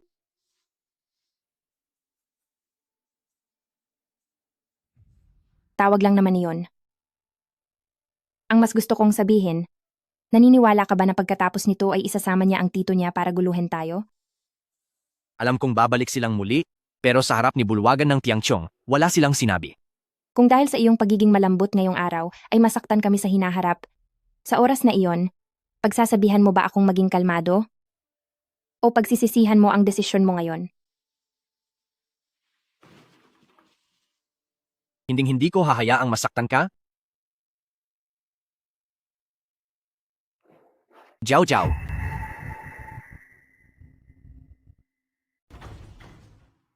Hinding-hindi ko hahayaang masaktan ka. Jiao Jiao.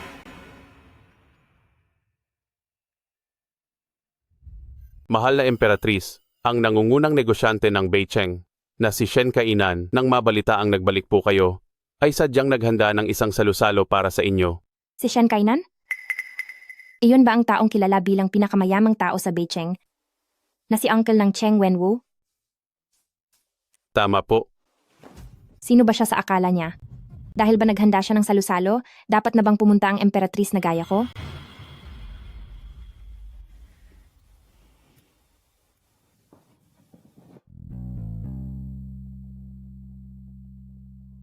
Manager Jiang, pupunta po ba ang Emperatrice sa handaan ko? Iwan mo ang mga gamit at umalis ka na. Kailangan ko pa bang ulitin ito? Hindi na po, hindi na po. Ang maliliit na regalong ito ay talagang alay ko para sa Emperatrice. Paano po ang handaan ko? Ang Emperatrice kaya ay... Alis. Opo, sige po. Aalis na po ako. Heto na po. Uncle! Kailangan niyo po akong tulungan, Uncle. Hindi ba't pinuntahan mo ang utusan na iyon para magtuos? Bakit ganyan ang hitsura mo ngayon? Uncle? Napakagaling lumaban ng babaeng iyon. Hindi uubra ang mga taong dinala ko. Wala kang silbi.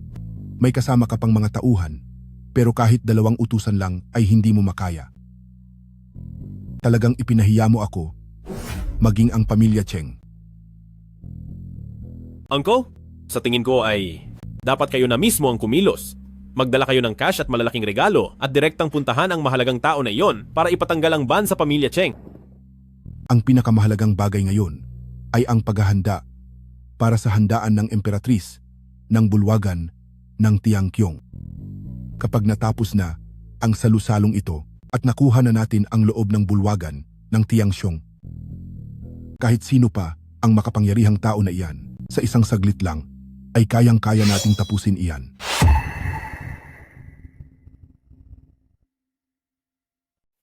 Anong makapangyarihang tao naman iyan, kahit kailan lang, ay kaya natin siyang tapusin. Pupunta ba si Empress sa piging para sa pagdating mo?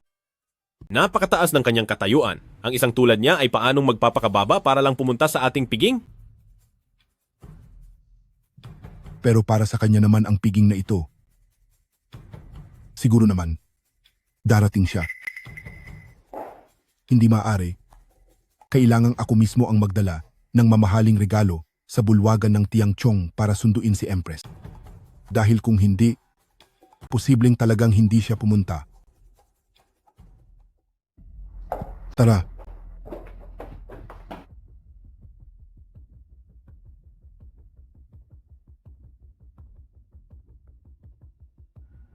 Empress, nandito si Shen Kainan at may dalang mamahaling regalo para humarap. Iwan ang mga regalo. Palayasin ang taong iyan. Opo.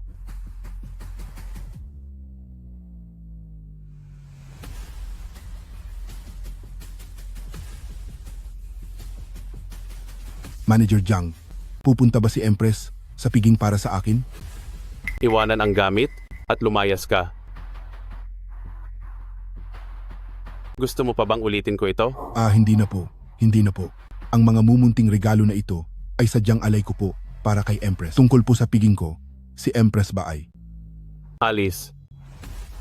Sige po. Sige po. Aalis na ako ngayon din. Layas. Sige po, sige po. Aalis na ako. Aalis na po. Pupunta ba talaga ako o hindi? Tinanggap na ang mga regalo, kaya malamang pupunta na yon. Uy, Uncle? Alam ko na kung sino ang kaklase ko. Yung tagapagsilbi na yon, alam ko na kung kanino siya tapat. Gusto mo bang mapahamak? Nandito ka sa harap ng pinto ng bulwagan ng Tiangqiong at nag-iingay ka, sumakay ka na sa kotse at doon magpaliwanag. Sige po. Tito, pumunta lang ako sa Tianhao Group kanina at nakiusap kay Jiang Hao Tian na i-unblock na ang ating pamilya Cheng. Nalaman ko na si Mu Qingyang ay hindi pala isang tagapagsilbi. Nagtatrabaho siya sa Tianhao Group. Kaya naman pala kaya niyang ipa-blacklist sa Tianhao Group ang ating pamilya Cheng. Tianhao Group? Hindi natin sila kakayanin. Tito, kahit gaano pa ka-impormante ang isang tao, walang tumatanggi sa pera, makinig ka sa akin, maghanda ka na ng pera, ibigay mo kay Jiang Hao Tian. Para bitawan na niya ang pamilya Cheng. Chairman siya ng Tianhao Group at ang punong tagapamahala ng bulwagan ng Tiangqiong. Ang kaunting pera ko, sa paningin nila, ay parang kusing lang. Tito, paano mo malalaman kung hindi mo susubukan? Isa pa, sino ba ang ayaw sa maraming pera? Tito, siya yun? Siya ang katulong ngayon? Isa pala siyang katulong sa bulwagan ng Tianqiong.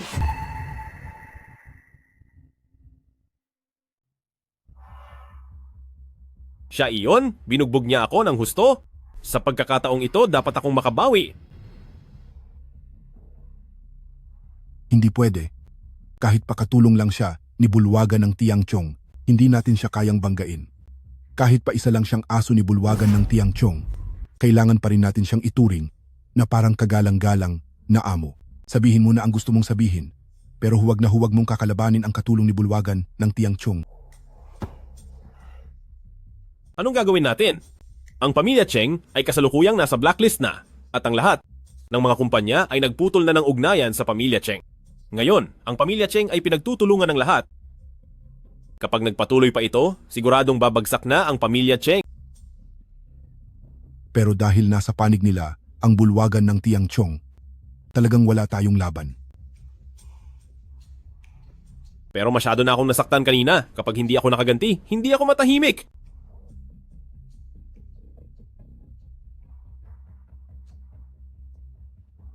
Ganito na lang. Maghahanap tayo ng 2 tao para palihim silang tapusin.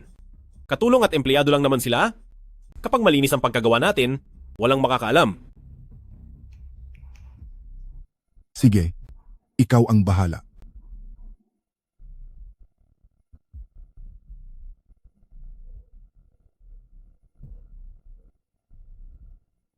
Ang Mu Qingyang na ito, talagang nawawalan na ng galang.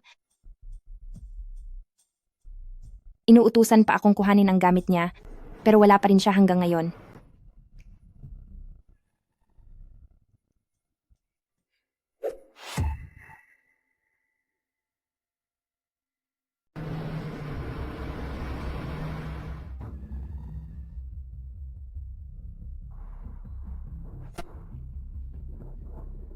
Sino iyan? Narito ka sa Beicheng, wala ka na bang respeto sa batas?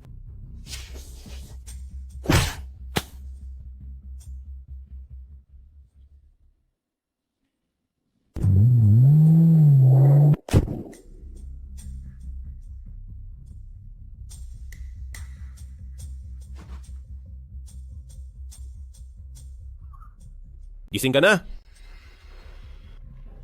Mukhang, sa tunog pa lang ng sarili mong latigo, ay masyado kang sensitibo. Pinapayuhan kitang pakawalan mo agad ako. Dahil kapag may nangyari sa aking masama, sinisiguro kong matitikman mo ang lupit ng parusa ko. At kung saktan pa kita ng husto, magiging ayos lang ba? Sinasabi ko sa iyo, walang silbi ang paglaban mo.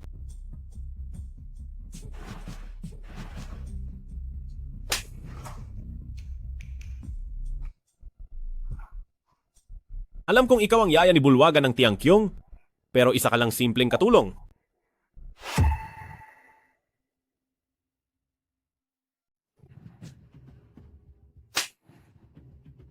Alam kong ikaw ang yaya ni bulwagan ng Tiangqiong, pero isa ka lang Kahit payaya lang si bulwagan ng Tiangqiong, siya ay taong hindi mo kayang kalabanin. Hindi ka ba natatakot kung may pumunta rito para imbestigahan ka?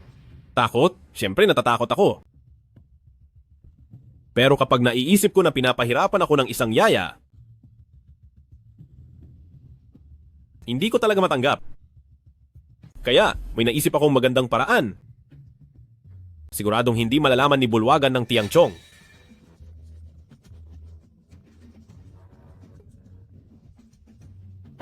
Mukhang wala kang alam sa tunay na kakayahan ni Bulwagan ng Tiang Chong. Magsalita ka na habang kaya mo pa? Dahil mamaya ay hindi mo na magagawa yan. Muching Yang,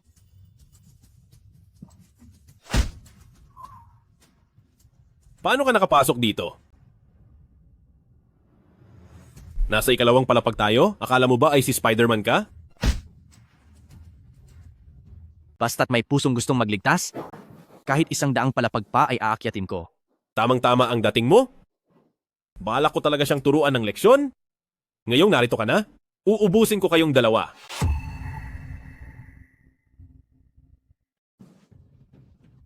Sakto ang dating mo. Gusto ko na talagang maturuan ng leksyon ang babaeng iyan, kaya ngayong nandito ka na, tatapusin ko kayong dalawa ng sabay.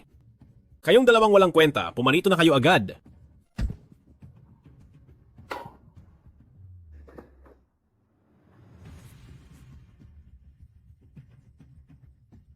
sandali lang.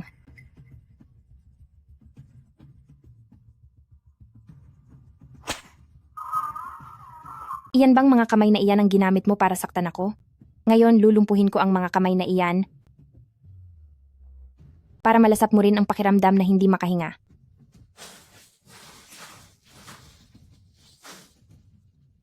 Titingnan natin kung paano mo gagamitin ang mga lumpong kamay na iyan para iligtas ang sarili mo. Mga inutil! Kayong dalawang walang silbi.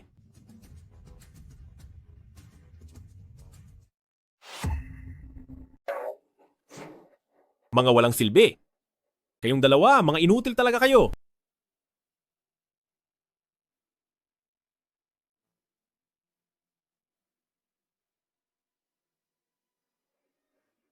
Sila tumatalon sa gusali, pero kayo gumagamit ng hagdan. Siguradong wala na tayong pag-asa nito. Uncle! Uncle! Uncle!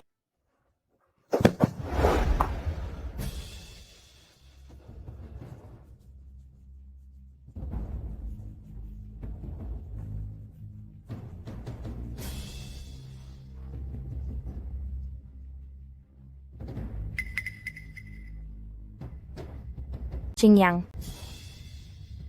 Ikaw, anong nangyayari sa iyo? Mabuti at ligtas ka. Qingyang, kumapit ka.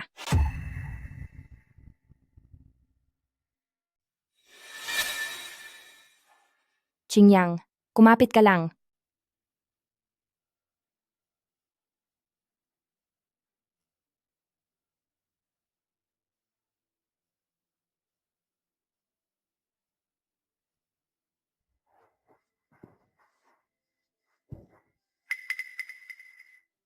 Nasaan ang phone ko? Ang phone ko.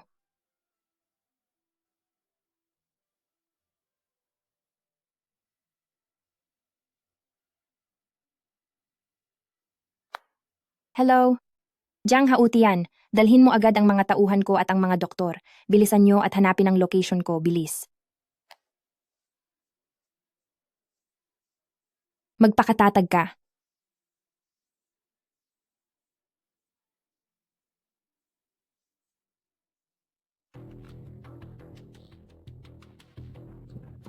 Uncle, pumunta ka at hulihin sila. Siguradong hindi pa sila nakakalayo. Kailangang tapusin mo na sila. Kung hindi ay mapapahamak tayo.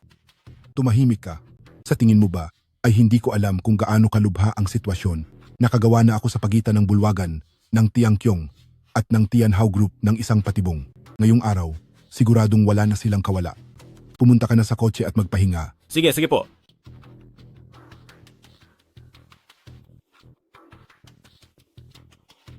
Qingyang, hindi na ito puwede.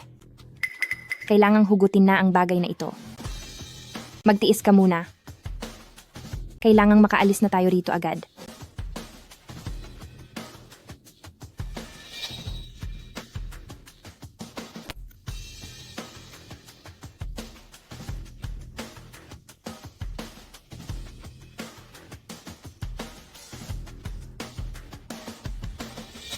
Siguradong hindi pa sila nakakalayo. Habulin niyo silang lahat.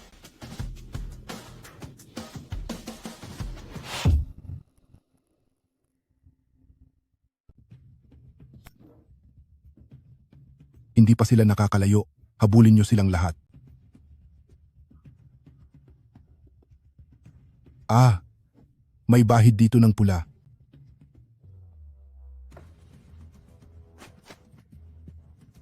Pagbabayarin kita. Jiang Haotian. Sabihin mo kay Shen Kainan na sa handaan para sa kanyang pagbabalik, pupunta ako. Gusto kong sa harap ni Bei Cheng at sa lahat ng mga makapangyarihang pamilya ay maturuan ko siya ng leksyon. Opo.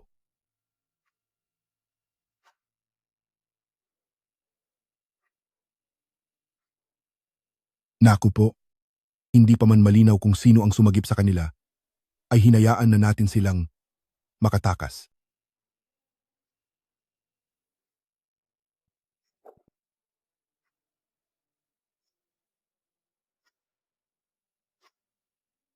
Ang Cheng Wenwu na ito, bakit hindi niya sinasagot ang telepono? Baka naman may nalaman si Bulwagan ng Tiang Kyung sa kanya at baka wala na siya. Hindi pwede. Kailangan ko nang tumakas agad. Kung hindi ay kapag nahuli ako ni Bulwagan ng Tiang Kyung, tapos na ang buhay ko.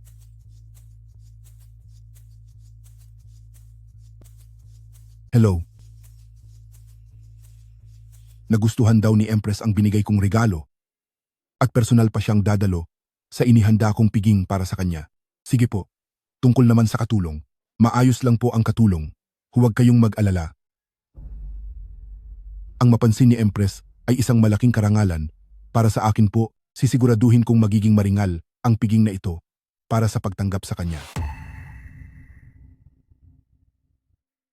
Isang malaking karangalan para sa akin ang makuha ang tiwala ng Reyna. Gagawin ko ang lahat para maging perpekto ang piging na ito.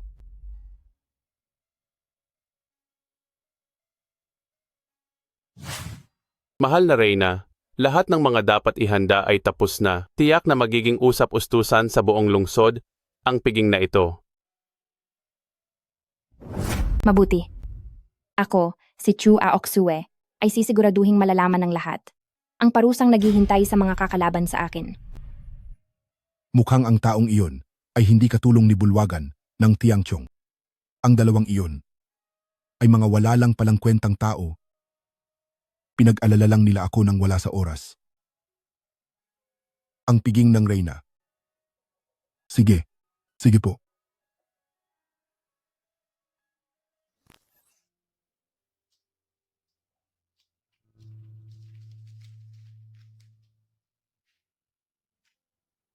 Anong ginawa mo sa kanila? Bakit? Sasermonan mo na naman ba ako? Nakita mo naman, walang pakatao ang mga nilalang na iyon. Kung magiging mabait ka sa kanila, para mo na ring ipinasok ang sarili mo sa kapahamakan. Ako. Dapat lang silang parusahan. Ano? Ang sabi ko, ang pagpapakumbaba ay para sa mga tao, pero ang mga masasamang hayop na walang awang manakit, ay hindi karapat-dapat kaawaan.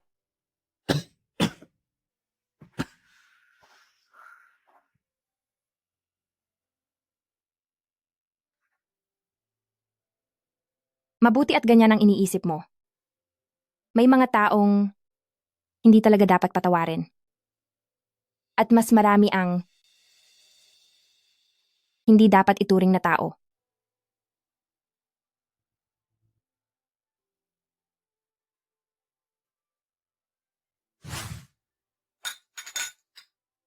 Iba talaga si Shen Kai-shen.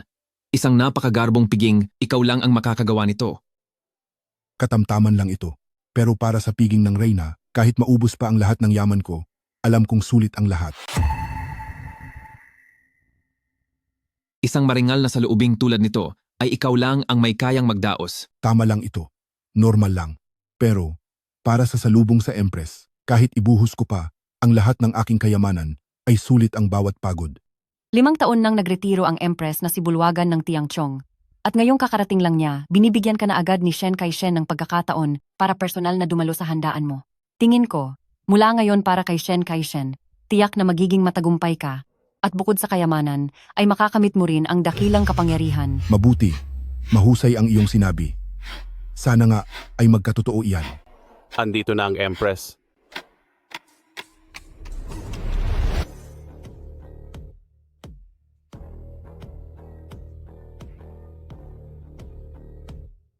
Maligayang pagbabalik, mahal na Empress.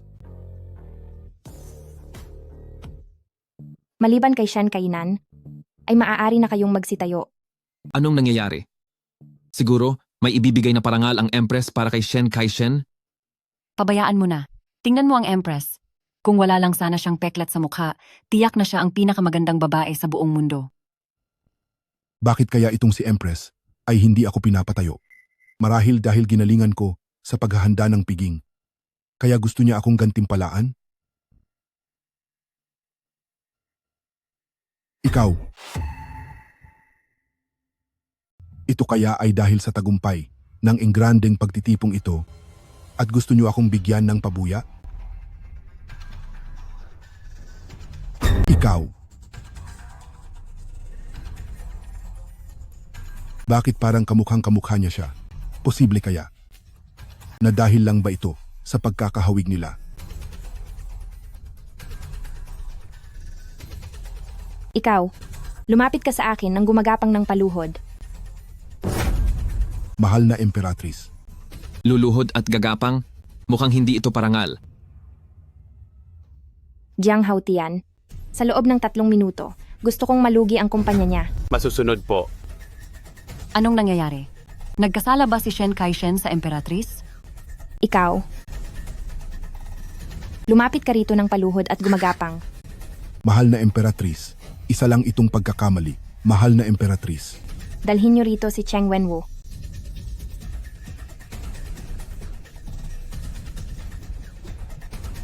Si Cheng Wenwu? Ikaw, lumuhod ka at gumapang palapit sa akin. Mahal na Emperatrice. Kasalanan niya ang lahat. Siya ang nagalit sa inyo. Balak niya akong isama sa kanyang kapahamakan. Mahal na Emperatrice, wala akong kinalaman dito.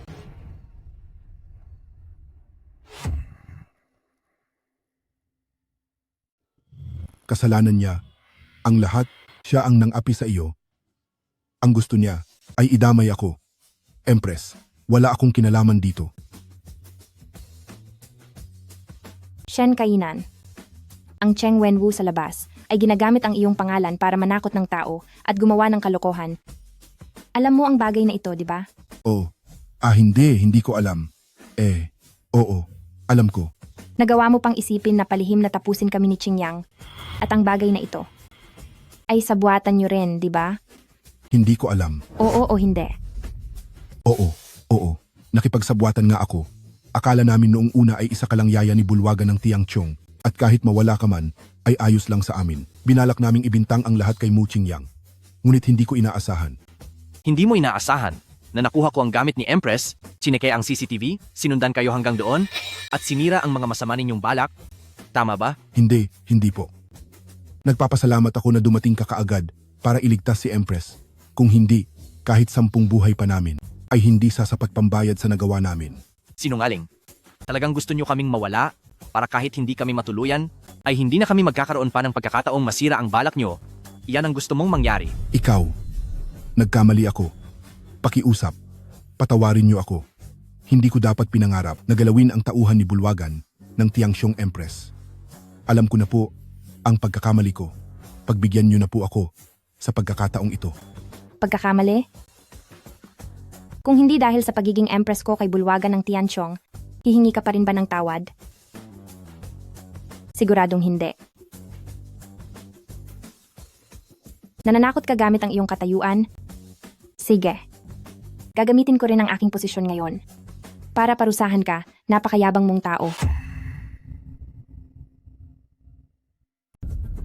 Masyado kang mapagmataas. Sige. Kung mapagmataas ka, gagamitin ko rin ang kapangyarihan ko. Para turuan ng leksyon ang isang taong mayabang na katulad mo. Dadong Xiaobei, patawan niyo siya ng parusa sa kaniyang kamay. Empress, patawarin mo ako sa pagkakataong ito. Magiging tapat ako sa iyo. Pagkatapos nito, tutulungan kitang kumita ng napakaraming dolyar at tutulungan kitang parusahan ang lahat ng masasamang tao. Mga kagalang-galang na, mga lolo, maawa po kayo at patawarin niyo ako. Nagbibigay lang ako ng mga payo pero wala naman akong ginagawang anumang masama. Siguradong may ginawa siyang sobra, kundi ay bakit magkakaganiyan kagalit si Empress. Hinaan mo lang ang boses mo, kariretiro lang ni Empress. Kaya tiyak na gagamitin niya ang pagkakataong ito para magbigay ng babala sa lahat. Mga lolo, patawarin niyo ako.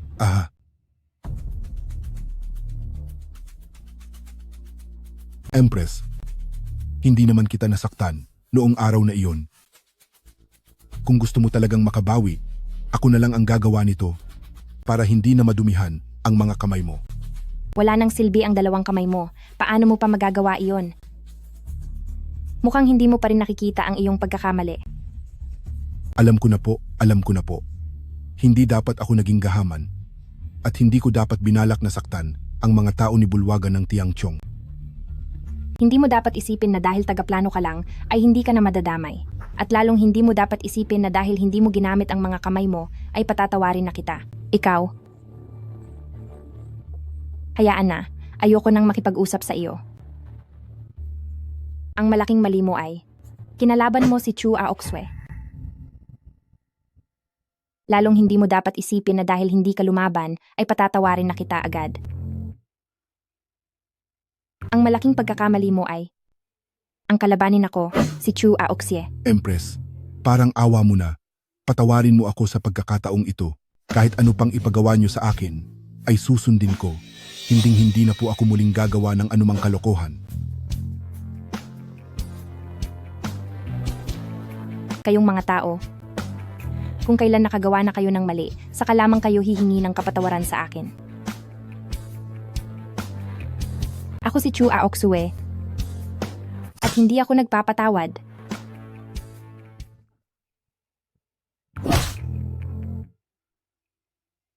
Mahal na Empress, huwag niyo nang dungisan ang inyong mga kamay. Ako na po ang bahala.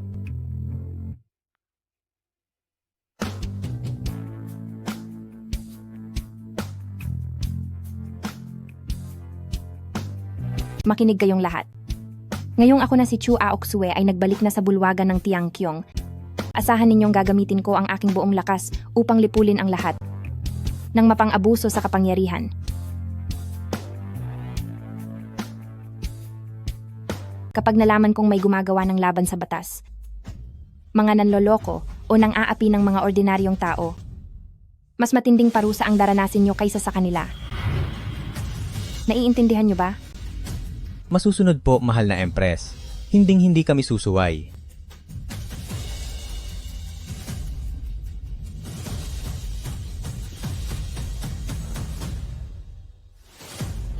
Siya nga talaga ang tunay na Empress. May prinsipyo at napakalakas ng dating bilib ako.